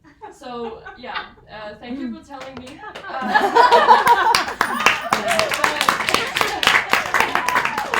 I have been dealing with it since, and it's becoming apparent to me that not only can they not let go of me, but I'm honestly also not managing letting go of them, because I keep letting them mess with me. And I think I'm just kind of looking for some input, because I felt like you knew what was going on like 6 months ago. I mean, I did try to tell you like 6 months ago. Yeah. So the thing that has been happening between Librans and Aquarians, it's a bit like masochistic. Like you're both really good at taking shots at each other, but you're also both really good at playing the victim. So it's like a really sick mix. Because like you can take turns being like the mean one and the victim, and that's very well, it can be very sexy. My only issue is I just wonder why people, and like of course I'm saying this now, I'm so annoying, but I just wonder why people do this instead of just being open and honest about what they want. Because what you actually want is something along the lines of like an S&M relationship with this person. Something. You're there as well, she says. That. But you're doing it to each other emotionally as well. When it should be relegated to a certain part of your life and you should be able to be friends. But instead you're beating each other up emotionally and there's no upside to that. Right? So why? Why would you do that to yourself? Usually people allow this because they're mad at themselves about something. That's what I've noticed. Usually we allow toxic relationships because we're angry with ourselves. We did something that we don't like and we feel like we need to be punished for it, and so we put ourselves around shitty people who we know will treat us bad, and then they treat us bad and we get to go, oh, you're treating me bad. You know, you knew that was going to happen. You knew it. You've known the whole time. It makes you feel terrible, but you want to feel terrible. Our programming is very strong. Our programming is from like 0 to 5. From 0 to 5, whatever happens to us, our brain is like, this is what love means, this is friendship, this is security, this is safety, boom, boom, boom. Anytime someone comes around, and it could be anything that gets programmed in there, anything that you happen to be around, anything that you were smart enough to pick up on, anything. But as soon as someone comes close to pressing that button, ooh, you love that person. Like, she's been asking me all night. She's like, how come all of a sudden you're dating someone? How come? How come? How come? And I haven't been able to answer it because the answer is so stupid. It's so simple. When I was a kid, there was this guy that my dad knew. Super, super handsome. He had like some really shady import-export business. I don't know. I think he was a smuggler. But the thing about him was that every time I saw him, he'd be wearing like these fly suits, like very good looking guy, but like typically like Pakistani looking. And every time I saw him, I'd be like, hi Uncle Majid, like how are you? And he would take a fucking roll of fucking notes out of his pocket and just like give it to me. And I'd be like, thanks, like right away. This guy looks like that guy. Like the first time I saw his face, I was like, no fucking way. No fucking way. Like, no, that guy was so fly. I was 5, but I remember being like, that guy's fly. Our programming is so severe. We have buttons that we don't even know how they get pushed. But like when they press, we're like, ah! Like we want that. Whoever that is, they really press that button of the people who love you hurt you worst. Because that's what you've been programmed with. And so every time that person presses that button, you're like, you know, it's like, yay, home. Oh my God, this hurts so bad. Yay, home. Yeah. And you'll keep doing that until you change that button, until you change that programming. And the only way to change that programming is to imagine yourself in that fountain state, doing other things, being actually loved. No, I'm not going to get into it. Being actually loved, like how you want to be loved. Because there are things here that you're not going to be able to just get over. There are aspects. That's why I said you guys have like an interesting relationship. Because in some ways you've already addressed this. In some ways you're already doing this. You've been very open with each other. But emotionally you're just beating the shit out of each other as if it's nothing. But I've noticed Danes do this to each other a lot. So I'm not sure if this is cultural. You know? Like even on those weird shows, Paradise City, Island, whatever, like the guys are so mean to the girls. Whoa. Like really mean. Like really like shockingly mean. Right? It's not just me, right? No, they're so mean, right? Like there's something here where you guys like, it's almost like you gotta like punch each other before you can fuck. I don't know why. I'm not sure. It's very like raw. I don't know what's going on up here. Sandy loves it. Sandy's here to be mad. Sandy's come to Denmark to play the Danish guy. Make a good impression on her. If you know a single guy that likes American girls, she's right here. But do you see what I'm saying? Yeah, you're completely right, because once I let them hurt me, I get to be the bigger person who just takes it and loves them anyway. And that's super shitty. This is Big Little Lies. This is Big Little Lies. This is Big Little Lies. This is what she says. That's why I love that fucking show. Aside from the fact, other things. Whatever. She says when Nicole Kidman is sitting with her therapist after she gets the shit beat out of her one more time, she's like, after the beating, there is a period where I'm the queen. Yeah. And she says, well, how long is that? And she says, usually as long as it takes the bruises to heal. So while she has the bruises, she gets everything she wants. Yeah, and that's a cycle of abuse, and That's where you're at. Yeah. But like, you really like the cycle. Yeah, or it's But you can find a way to do it without hurting yourself. Right? There's got to be a way. I mean, but I also thought on the show that they had a chance. I was like, no, they'll come to their senses, they'll stop. Usually it doesn't work that way. No, and I believe that I have learned, but we'll see. Just stay away from the person. Yeah. Yes. Yes. And then there. So I'm a Gemini, Scorpio rising, Aries moon, and there's actually 2 Aquarians for me as well, and they're like the 2 guys that I loved or cared for or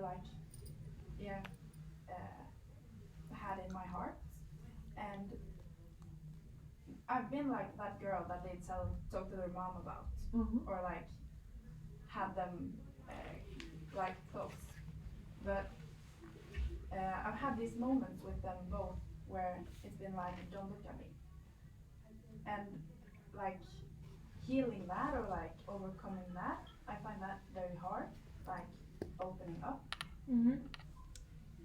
To them or just to anybody? Or like, it's like in the past, I don't talk to them anymore, but it's just like meeting new people or like opening up to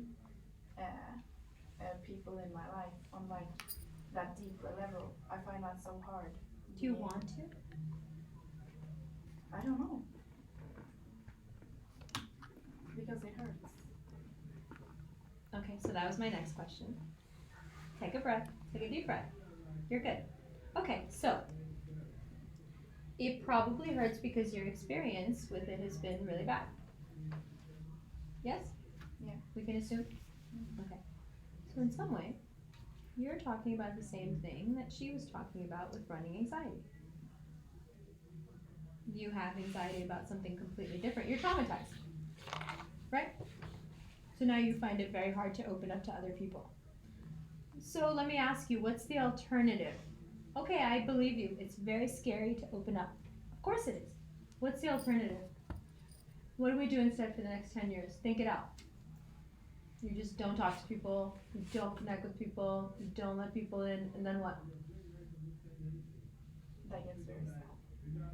Pretty fast, right? Is the prospect of being that sad as scary as opening up to someone? Just anyone? A friend? Anyone? What's more frightening? Well, it's definitely less intimidating, but it is not a life I want to have. The only reason it's not as scary right now is because it's on a longer timeline. But the timeline's actually a lot more frightening. Because the kind of loneliness you're talking about kind of borders on depression. And if you leave it that way, it'll compound. And it'll get worse and worse and worse. And my personal belief is that depression rates and suicide rates are so high up here, not because of the light. I think it's the culture. I think when you don't feel like you can connect for long periods of time, you forget how. It's like a muscle, you gotta work it. And trust me when I tell you, I know how you feel. I have very sophisticated armor, and its only job is to kill anyone who comes near me. Because I'm not trying to connect, and I'm certainly not trying to feel anything. I've been down that road. It sucks. It's a horrible road. filled with awful people. And yet, you will meet people who will look at all of those defense mechanisms and they won't care. They'll get to you anyway. Let's talk about this instead. This will help you. Love is a law. You know, gravity is a law.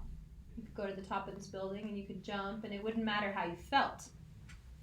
You would still fall. Gravity is a law. Love is a law. That's what the fountain's about. Whatever you're supposed to get, including love, it happens. No matter where you are, no matter how you are. When it's supposed to, it does. No matter what defenses you show up with, it will find you. So what you're worried about is if I don't go out there and connect, people won't connect with me, people won't find me. That's not true. The reason you should not be this way is because it's making you miserable, not because you won't find anyone. Whoever's supposed to find you will find you. Relax. But not connecting with people is killing you inside. Not because you're looking for someone, you're just looking for anyone. You need to connect with people. Maybe if you take the pressure off of yourself in terms of connecting in a specific way, maybe let's focus a bit more general, right? Just opening up to anyone, even a little, about small things. You have to work this until it feels normal again. I understand being so hurt that you can't even think about it. I got you. But you still gotta do it. And it'll be so fun. Like after you get past like the first like awful, like, oh my God. I was like telling her like, you don't understand the nightmare I am. I have no idea what the fuck I've been doing for the past 3-4 weeks. Like every time this guy calls me, the first 10 minutes, I'm like, you know what? Go fuck yourself. I don't even want to do this. I don't even like you. I don't even know why we're talking. And like 10 minutes in, he's like, you good? Like, do you want to talk now? Or... Because my defense mechanisms are so high. I'm not trying to date anyone. Get away from me. Shut up. I hate you. I don't trust you. I've been through it. I don't want to do this again. Fuck you. Get away. And yet still, you're going to find someone who's going to be like, that's so cute. You're so hot when you're like this. And you're going to be like, no, I hate you. Stop. And you're going to be like, oh my God, I seriously want to fuck you. Like, what? What are you going to do? What are you going to do? So, does that make sense? Yeah. Good. How are we doing? Here? And then we do meet. Were you even raising your hand, or are you just sitting there? Yeah. Oh, okay. And then we do meet and greets? Okay. Is that good? Okay, yes. Okay. Hi. I'm Fanny. I'm a Virgo, both Sun and Rising. Okay. And Capricorn Moon. And yeah, I guess I was thinking we've sort of been circling a bit around this like trauma and past stories and all of these things. And recently I experienced that that I met this person and I could feel very much this like being afraid of trusting and like being afraid of fully committing to it. Yeah. And then even though I felt that, I sort of like pushed through and we spent a really nice and beautiful time together. And then I think like a month ago or something, he like, because he's from the States also, so he was living with me for a certain time here in Denmark. And then he was like, okay, I need to just go for a little while and just have some air. And he went to Jutland. And then I experienced this recently. He said that he had found someone else there and sort of like in Jutland? In Jutland, apparently. And it's a girl that I know is like one of my friends. Ooh. So, yeah. I was thinking it. Yeah. Okay. Jeez. Yeah. And it's kind what of a guy. What a guy. Yeah, what a guy. And it's kind of intense because like he, like I don't feel this, like I don't feel a hatred towards him because he is a very very like sweet and genuine guy. But I think what is so difficult for me right now in processing this is that like this this idea that I have, or this pattern in me that says that I can't trust people, or that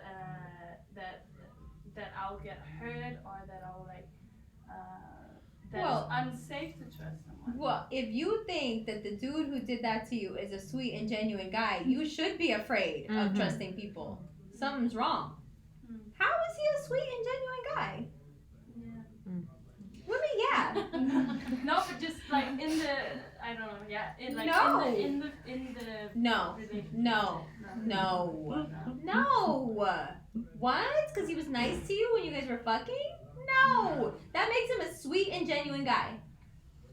Look what he did. He stayed with you. And then he left and he ghosted you and now he's fucking your friend. He's a sweet and genuine guy? You're making excuses for him. That's why you can't trust your ability. That's why you can't trust people, because you know something's off. When he was nice to you, he was the best guy ever, right? So anyone who's nice to you, by that logic, you're gonna trust them. And any man who figures that out, they got you. And this is the thing that most men figure out about most women. They're like, oh, this bitch just wants attention. I can do whatever I want? Yep. Because there's no way you would describe him that way. There's no way. There's no way. Would any of you describe someone who did that to you? It's not just me, because I'm like a hard ass. Nobody would describe someone who did that the way you just did. What he did isn't that alarming. Guys are douches. They do that shit all the time. What you said is super alarming. Because if he's sweet and genuine, what are other people in your life doing to you? Yeah. Who are the mean people in your life? Yeah. You see what I'm saying? Yeah. I see it. He sounds like a dick. Yeah. Thank you.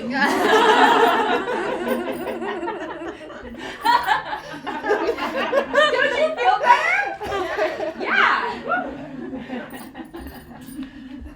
Like he's a dick. Yeah. He's some like American like douchebag guy who like he wasn't honest with you. He's just like some douchey guy. Yeah.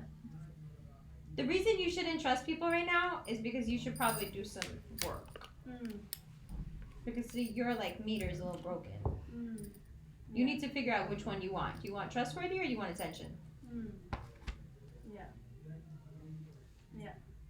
And usually the trustworthy ones are the ones that you didn't really want the attention from. You want the attention from the douchey ones because it's a certain type of attention you're looking for. The douchey attention. You know what I'm talking about. You know. There's like two colors. There's like nice guy attention where you're like, yeah, he's nice, whatever. He's coming over later or whatever. And then there's like the douchebag who like texts you like once every 2 weeks and you're like, oh my god, he's texting me. Douchey attention. Yeah. But shit, but he No, he didn't do that. He didn't do that stuff because he was playing you. I was so sure that he was the nice guy in the beginning. Because he was playing you. What do you mean shit? Oh wow. You didn't think about that part yet? He was gonna do this to you from the minute he met you. You think he just had like a change of heart because he went to Jutland? No. You actually do think that? Yeah, you do. Yeah, you do. You thought you guys were like together. And then he left, and he found somebody else, and then he ghosted you, and he's kind of a douche. But he was a nice guy when he was with you. That is not what happened. That dude's a douchebag. He came over here, he fucked with your head, and then he went somewhere else, and now he's fucking with some other bitch's head. Sorry. Yeah. That's what's happening. Yeah. Not a sweet guy. Yeah. Not a genuine guy. Not a caring guy. None of that happened. That all happened in your head. Yeah. And you know, there's a part of your head that's really relieved that that's out on the table. Yeah. Yeah, it's true. Yeah, because there's a lot of other stuff that goes with the narrative that you were trying to spin. Yeah. Guilt, for one. Oh, he's a nice, genuine, caring guy. What is that code for? Yeah. That's code for I did something wrong. Yeah. You didn't do anything wrong. He's a fucking douchebag. Yeah. Fuck him. Yeah. Ew. Sorry, I'm very quick to dismiss it. Let's wrap it there. I'm very quick to dismiss men, and it's something that people like have begun to associate me with. So I'll just start and stop with that, okay? There's a reason I'm like this. It's exactly what we're talking about. It's exactly what we're talking about with you. Even with the trauma, even with how we develop trauma, we give men entirely too much power. And for those of us who like women, we give women too much power. It doesn't matter who you like. We give other people, especially people who we are fucking, way too much power. We need to find ways to pay attention to ourselves. So attention doesn't become this intoxicating, drug that we cannot get enough of because it can only be produced through somebody else. When you learn how to feel that way alone, you start to pick people on merit, not on chemistry. I hate to break it to you, but a guy can fake chemistry by telling you what you need to hear to turn you on. Guys do it all the time. We seem to think it's this magical thing. No, but me and him had chemistry. No, bitch, he does that with everybody.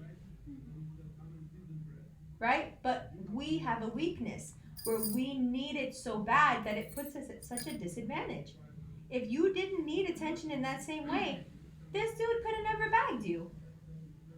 Because you would have seen it a mile away what he was doing. You see what I'm saying? I have a friend who's a Virgo. She's been extremely loved by her parents. They don't have any other kids. All they've done their whole lives is adore her.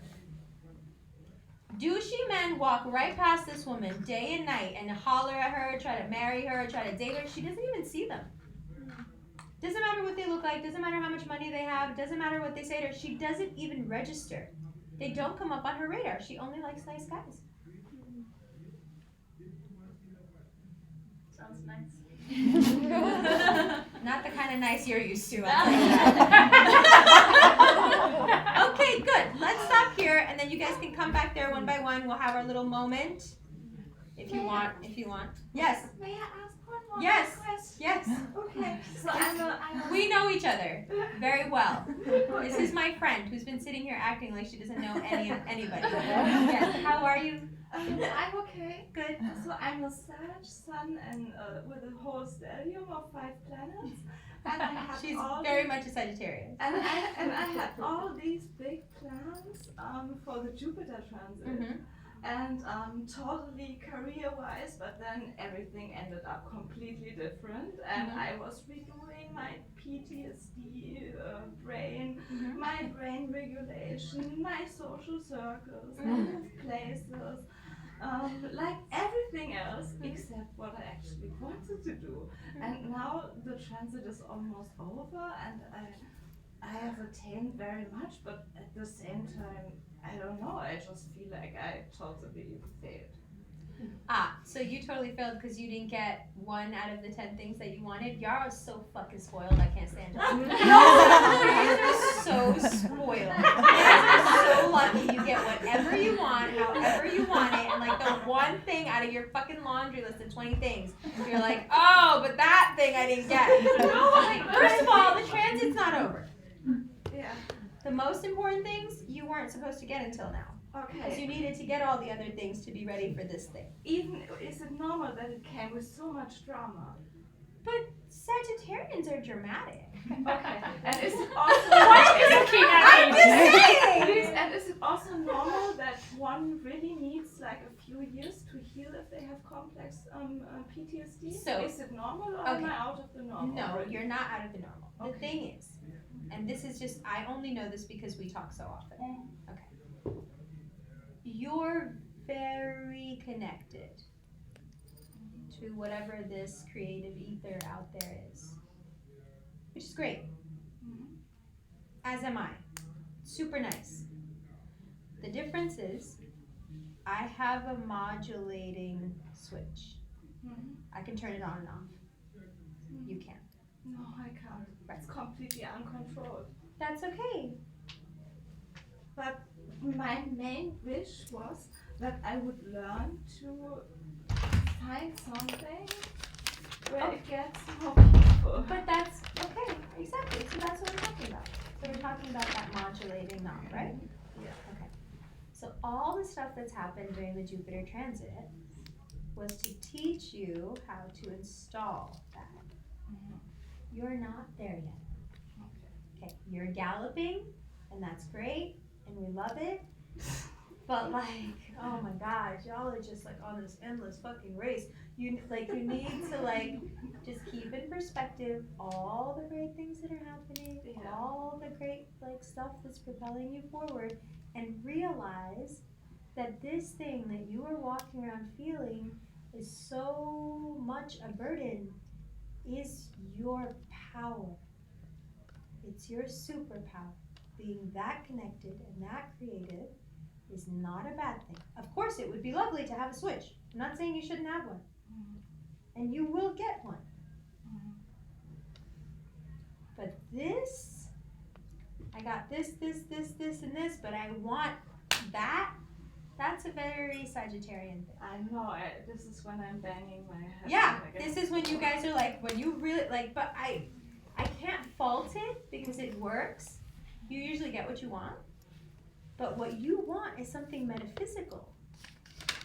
You can't force the cosmos into giving you something.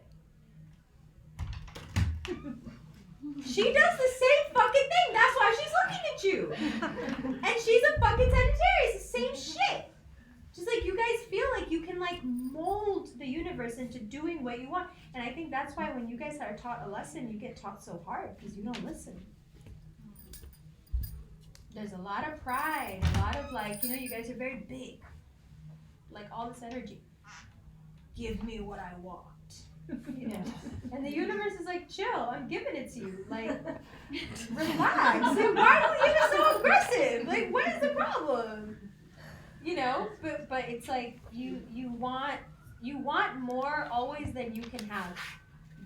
Just to be sure there's enough. You know? But you'll get there. Don't worry. So just keep doing and it's Well, keep accepting all these wonderful gifts that are coming to you. Sure, they're not exactly the gift you want, but it's still really nice to get gifts. And what if all the gifts you're getting are just pieces, and when you take them all out and you put them together, you'll have the thing that you wanted in the first place? Because that's exactly what's happening, but it's happening at a pace that you can't fuck it up. It's happening under your observation level. It's happening. But if you knew about it as it was happening, you would fuck it up. We both know that. She would too. Just metal in the thing that's going well. Just fuck it up. You know? Mutable fire. Like, just calm down. Unpack all the boxes. Be grateful for all the things that you're getting. Look at them as what they are and be grateful for that thing. It will make sense. That bigger picture you guys are always looking for, it's there. It will make sense. It will be very satisfying. But if you think you can push your way there, you'll be miserable. And you don't want to be miserable. You're so fun. Right? Good. You're welcome. Okay, so I'll go back there. You guys like line up. Yes, I'm thinking you can tell me your name. I will write it. So you don't have to stand in a line. Exactly. That's and you so can just good, hang out, chill. Yeah, and walk then I will say your outside, name. go back there, whatever, right? Yeah, and I'm thinking they can have one question for you, and Yeah, they we'll have go like back there and some we'll talk minutes and- yeah. inside. Yeah, and also I have a beautiful lady who can give nada.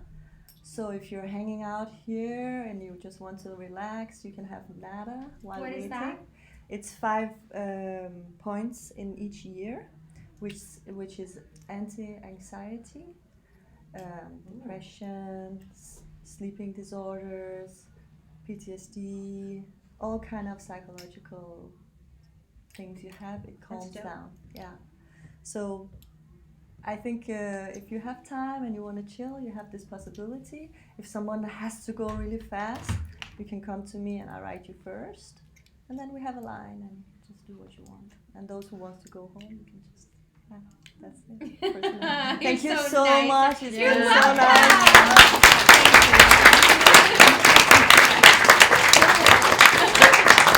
So I'm just gonna run back there and use my phone and light a joint for a moment, and then it's all yours.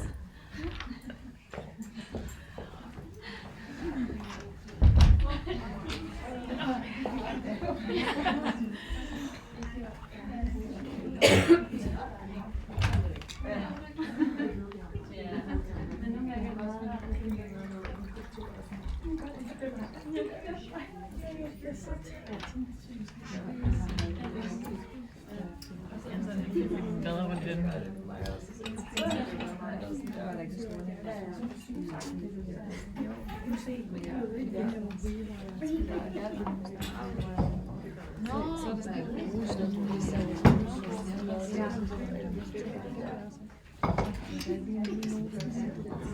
det er så fint.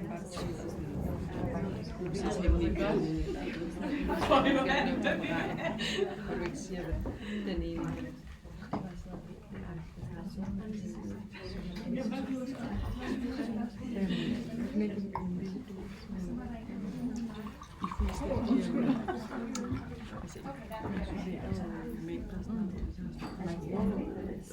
Har du prøvet?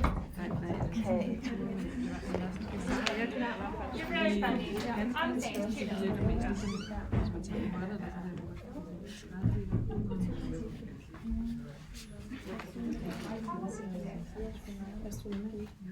Jules er der sådan helt smadret i det.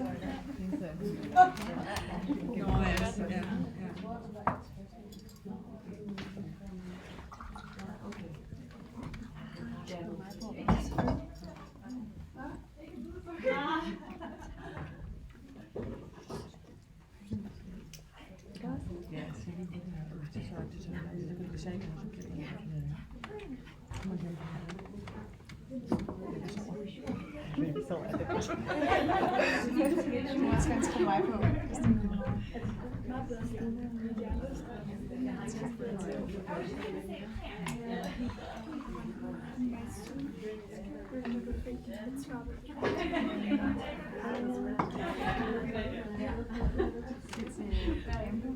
Ja, jeg har sådan 3 minutter. Nada, det er bare herinde. Det er bare to. Ja.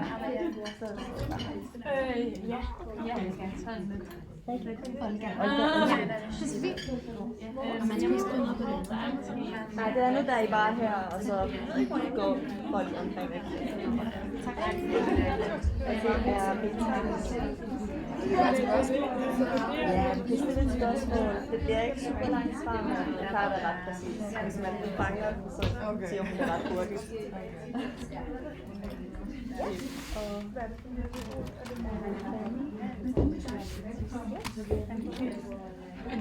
Anne Dorte. Ja, den skal og vi kom til jamen, så vil vi også gerne med nuggets. Ja. Bare nede i bunden. Et sted til sidst. Ja.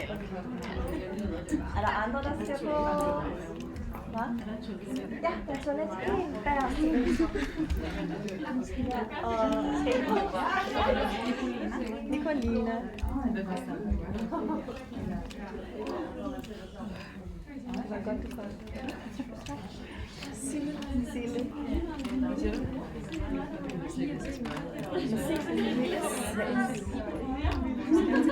Nej. Skal ikke være det? Det var sådan lidt, nærmest det der. Ja. Serious. Det der rising. Når man får lagt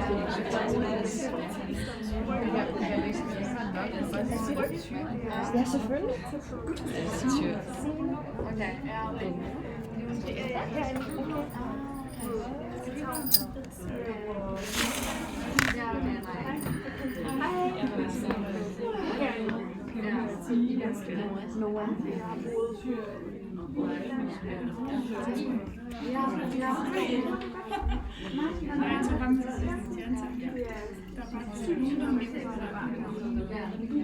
Hvad? Jeg tror, der er 2 rum. Der var panden. Ja, der er virkelig. Der var sådan sandheder, der lige er kommet. Ja, det er så godt. Ja. Er alle sammen sådan på?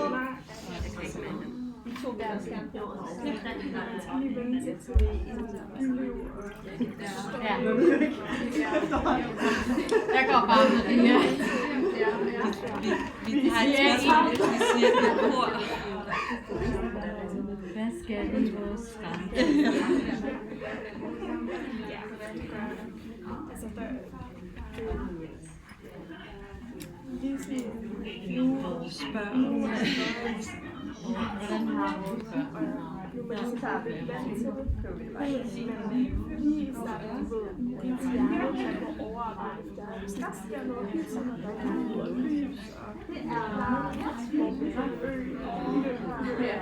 lys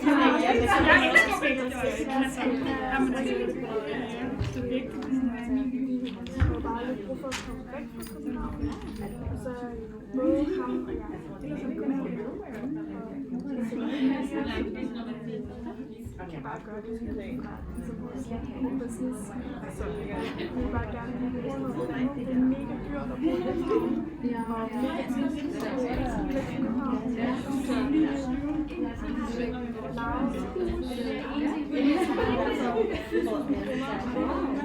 Så det er bare førtidspensionist. Gode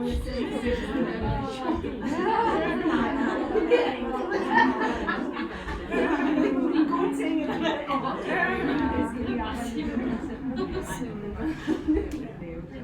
Mest så maler jeg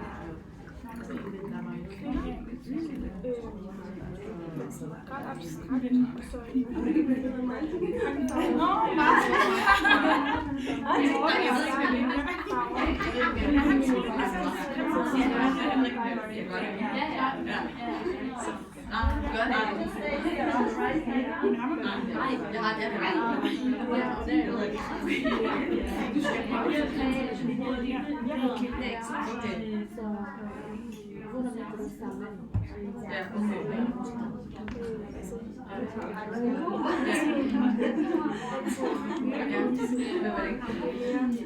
jeg tjener penge på det, men det er ikke mit arbejde. Jeg vil resten og så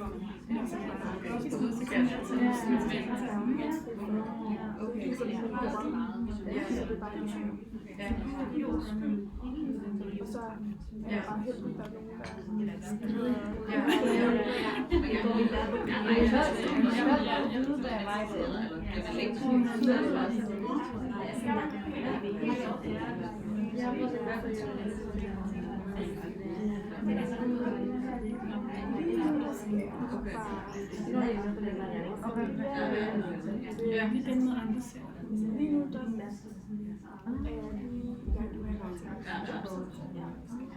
men vildt ud af det tegn,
Er du også der?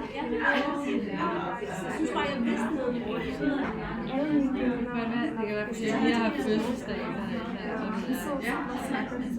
Så tager de en arm, og så trykker de. Men jeg ved ikke, om det er andre. Hvor længe skal vi det?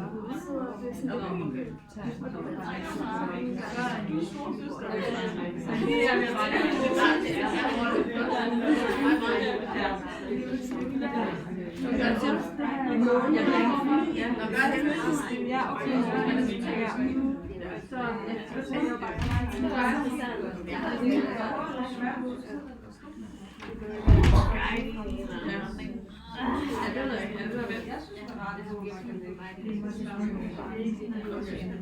Hvad gør du her? Der er masser af muligheder for det, men der er ikke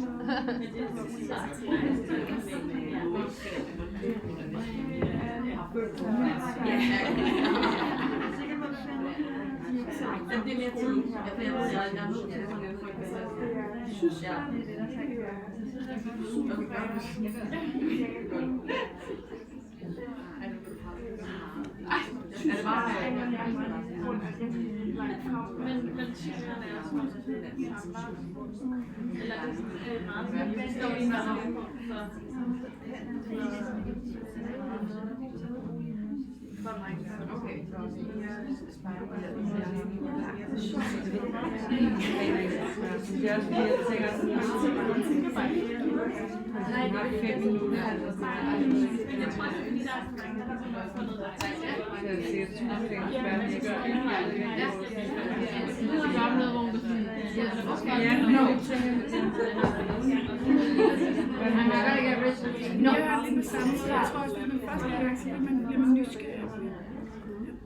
Eller hvis det er noget helt vildt vigtigt, eller så er det sådan et politisk spil, så det er ikke sådan, der er lige to der. Ja, jeg runder lige. Jeg tænker også, at jeg har faktisk det, synes det er synd, at jeg må virkelig være træt. Jeg føler ikke, at jeg har behov for det. Butikken mangler lidt. Jeg vil ske sådan, butikken er sådan, så jeg tænker, jeg får det. Yes, jeg får bare på det. Og nu, eller ikke værelse. Det sker jo mig. Ej, hvor sjovt. Jeg bor i Valsø lige nu. Hej, godt. Min forældre bor i Valsø. Og jeg bor sammen. Hvorhen i Valsø? Ja, det er nemt. Ja, det kan men altså, hvis du har... Det går slet ikke. Nej, det er bare sådan, at det gælder.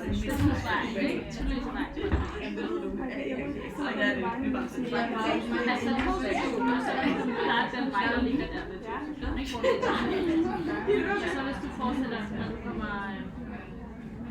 Men det er bare fordi, at der giver os bare på, at hun kan se, at det er på vej til. Der giver os bare på, at jeg kan mærke. Ja, ja. Svinge rundt på et tidspunkt.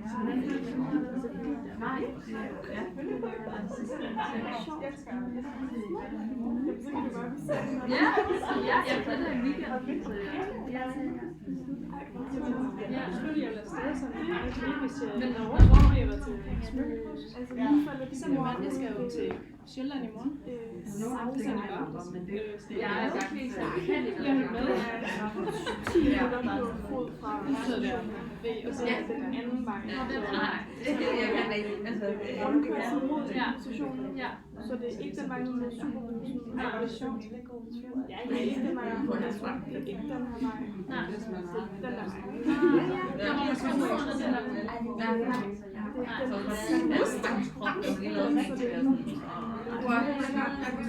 Ja, hvis du står og kigger på sådan, ja, jeg var færdig. Og så var det næste, hvor jeg var selv, så skal jeg bare se,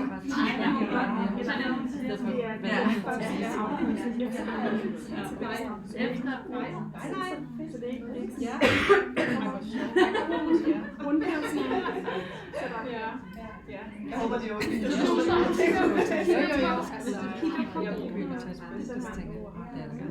Stationen ligger her. Netto ligger her.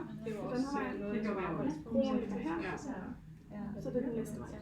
Ja, jeg tror, jeg ved det. Det er sådan bare lige næsten alt, der går på det. Nej, okay. Okay, så det er lidt mere modsatte vej. Men det tager jo nok ikke særlig lang tid. Ja, det er også en god vej. De siger dem, de sjove ved, at jeg er kommet ned på et Jamen, de siger, at det har alle københavner. Det gør slet ikke godt.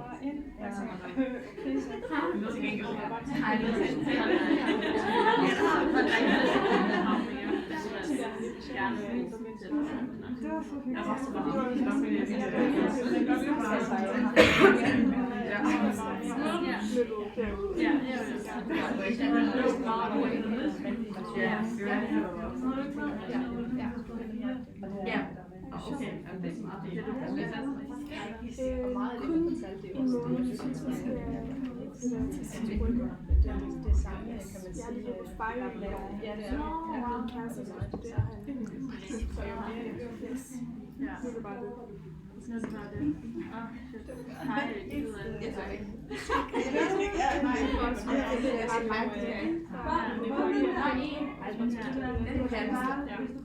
Så det skal jeg tage måske nogle gange. Det kan jeg nok. Ja, lige en sekund. Tak. Ja, lige måde.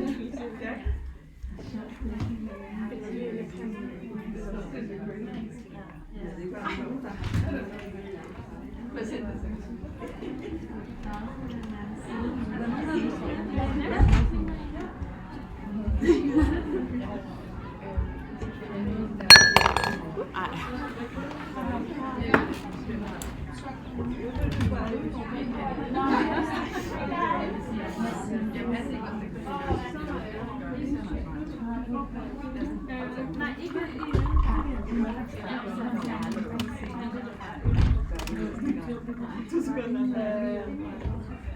Jeg har absolut heller ikke teknik på det eller sådan.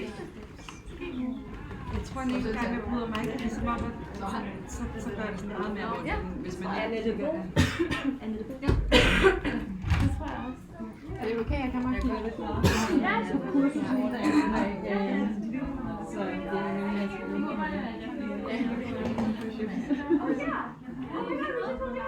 Der er ikke så meget at sige. Jeg er ikke så meget.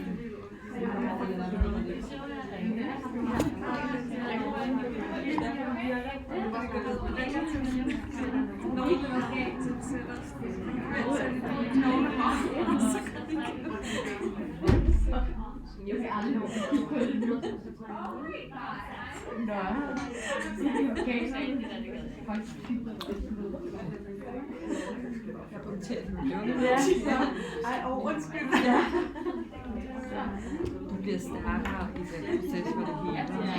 Og så sætter du flere op, så er det meget bedre.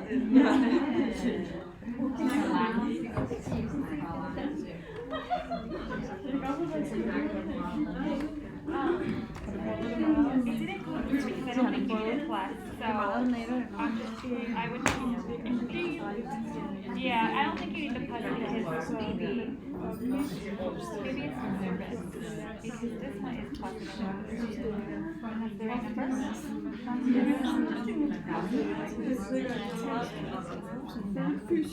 Then if it doesn't work, oh wait, Jeg har altså gjort det hele dagen, men jeg er stadigvæk slået ikke så hurtigt. Så længe du er i jeg er lige bare så jeg er tryg, du skal være helt du bare med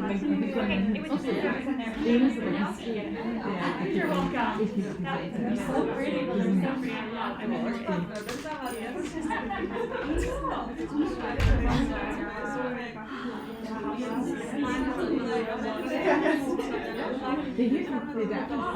Altså man bare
Altså Bjarne og Gud og de andre.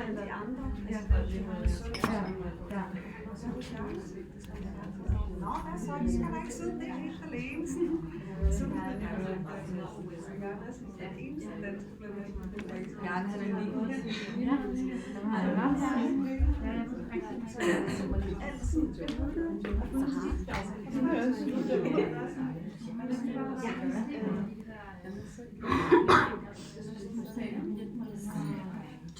Ja, så gammel lukker jeg op.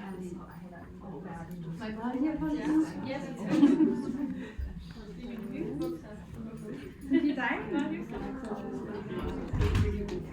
Ja. Så det er bare ikke lidt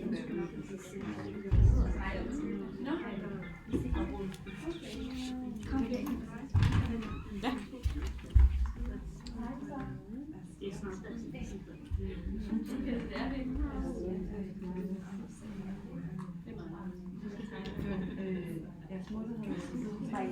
Ja. Ja. Ej, nu skal jeg virkelig.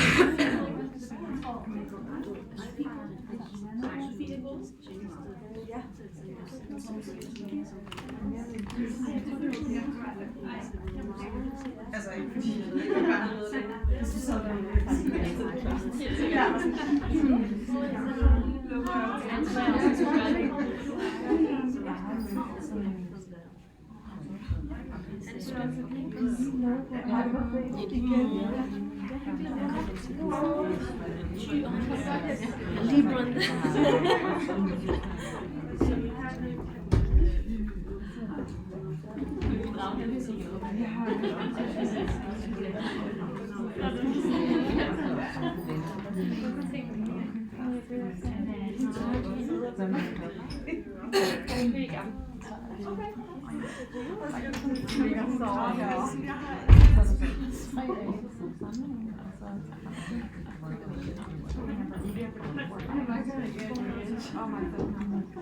When I don't have to do the full 5. I think you do. Oh, sorry.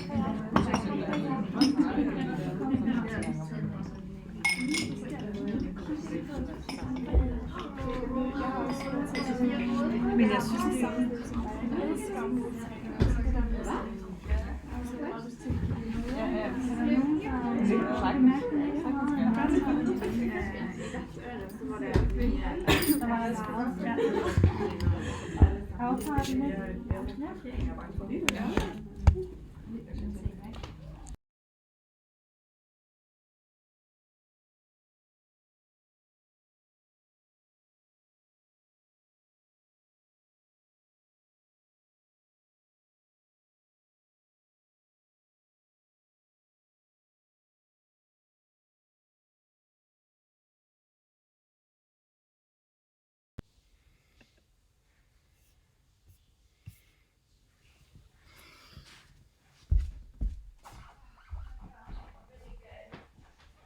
Vitamin C masses powder with my other one. Maybe that'll help. I feel like that thing you gave me really did help. Yeah, you should wear it again. I'll put it on with my mask. I just can't believe like it went. It almost feels like what it's doing, or what it did is it almost like it's still there. There's still bumps there, but it feels more not so raised. So it took out the. It took the stuff out of them. It's really weird. Yeah. That stuff is amazing. Yeah.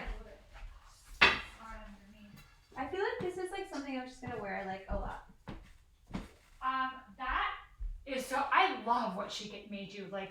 Love. I love the two different earring look.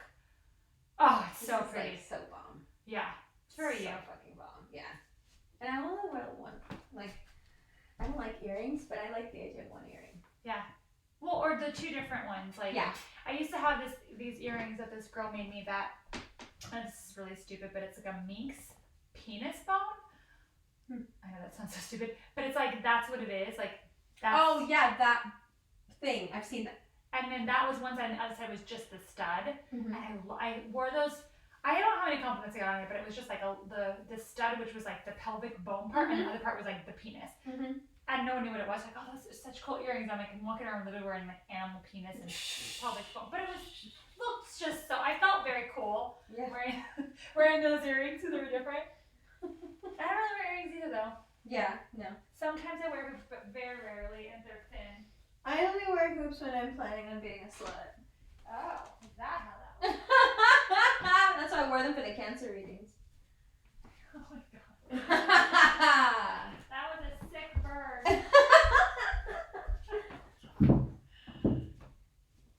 I'm gonna have to buy this up. Thank you for giving this to me, because I actually... Of course. I have a girl in San Francisco, if you're out that way sometime soon, that I can send you a Caroline. She'll treat you really well and give you a facial and a massage. We're gonna probably take the San Francisco office. We're supposed to do it this year, but early next year.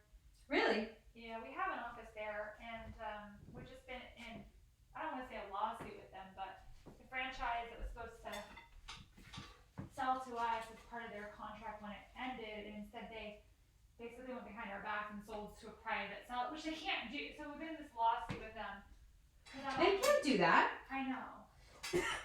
But it's been going on now for well over 6 months, this lawsuit, and there's How annoying. investors involved. So once we win, which we will win it, we'll have that office, which will be nice. So you need this? San Fran. What'd you say? Oh my god, yes, can I use it? Do you want to try this mask? Look, it's amazing. This is plant stem collagen. It's amazing. Everything makes me break out. It does? Everything makes me break out, and it's the only thing that doesn't make me break out. Because I think because it's plant-based and there's the marine hyaluronics. I think that's why, because the algae that's in it prevents that. But it's probably the most, it's the only moisturizing mask I can use besides this one, because this one is water, just like the water. I don't know if you've ever used this brand. What is that? It's a water sleeping mask. No. This one's lavender, and it really is just hyaluronic. It's just water. So you wear that one over the other one? Trap it in. Trap it. But this one smells like lavender, and I love it. Okay. That's why I'm like, dude, I take really good care of my skin. I don't know how I went and got a facial and then got my skin ruined. It's the worst. It's the worst. Whenever it happens, you're just like, why did I do this to myself? No. Why? You're right. Stick to what you know and who you know. Doable on mushrooms. Not nothing too crazy. Okay, I was like, I don't think I could do like a roller coaster. That would. No, there's nothing like that there. I was It's like, that literally for little kids. would be much. What time is it in where are you in India? He's in India. It's 5 in the morning. Okay. Does he wake up early? Only when I want him to. Only when I summoned him. I couldn't believe what was happening. Do you think with you're him. like spiritually connected to him? Because it seems like he's like I think the dream thing is very. Well, he definitely. I mean, I know There's like a certain point at which I give up. Yeah. With things. Yeah. And I don't know. There's something very. Like he's done a lot in his life. Yeah. For being 43. Like he's very, very, very successful. Which Yeah. is like. And I can see why, because like it's like what he says, like he shows up, he follows through. Yeah. And like that is something that I have, Yeah. like maybe a lack of grounding, and it can be hard for me to follow through. But you know, it's kind of his strong suit. It seems like. I am really happy for you. Don't get me wrong when I'm trying to question this, only because it's like. Oh no, I would question it too if I hadn't done like I threw everything I had at him. I was the most toxic person that you could imagine, and he was just like every single time. He was like, "Yo, see exactly what the fuck you're doing. Yeah. I don't blame you. Yeah. But I'm not going anywhere." Okay. So, for me. I will say this about Sagittarius, they don't lie. Oh no, there's nothing about him that's at all. So if he's saying this, then it's true. Yeah. It's all true. It's all true. That I know. It's not that. Yeah. No. He just wasn't ready. He was wanted to like be a guy. Yeah. How do you feel? Oh, do you need something to put on pajamas? Oh yeah. And I think I also need another towel, or I need to use this to make it dry again, because you can't use this shower without everything being wet. Oh yeah, that's just a Danish shower. It'll dry. Let's just yeah, get you don't you have some to clean clothes. the floor because here I have something for her. Okay. You don't have to Yeah, don't worry about the floor. like really, because that's the whole point of it. Alright, let me get you pajamas. She's getting you pajamas.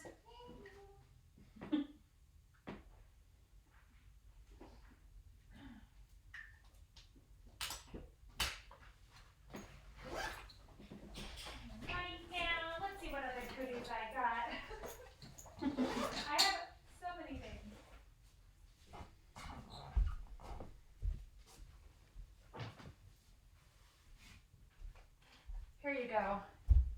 Here's a nightgown you can wear.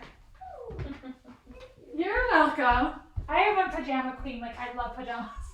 I buy my pajamas. They're not ever expensive from Target. Like, I love going to Target and getting pajamas. Like, I can spend an hour in the Target pajama section. I didn't even know they had them. Oh my god. These pajamas that everyone loves that I wear, these ones on the top and the bottom, Target. They have the best pajamas. Like, they just do. All my, like, onesies, Target. The only, like, I do buy a lot of Free People nightgowns, though. Free People's expensive as shit. But, dude, this nightgown, for example, you can wear just, I've had this particular one, this exact one, for, like, 8 years. And, yeah, it was $108, but Yeah, I've it's had it gorgeous. forever. And you can wear it outside. Yeah, it's like a dress. All their nightgowns are like this. Dope. Okay, I'm gonna go wash my face. I'll be right back. Enjoy. The water's very hot, by the way, right now. I'm just giving Really? I Yay. put water on. Yay. Do you mind if I close here? Go ahead.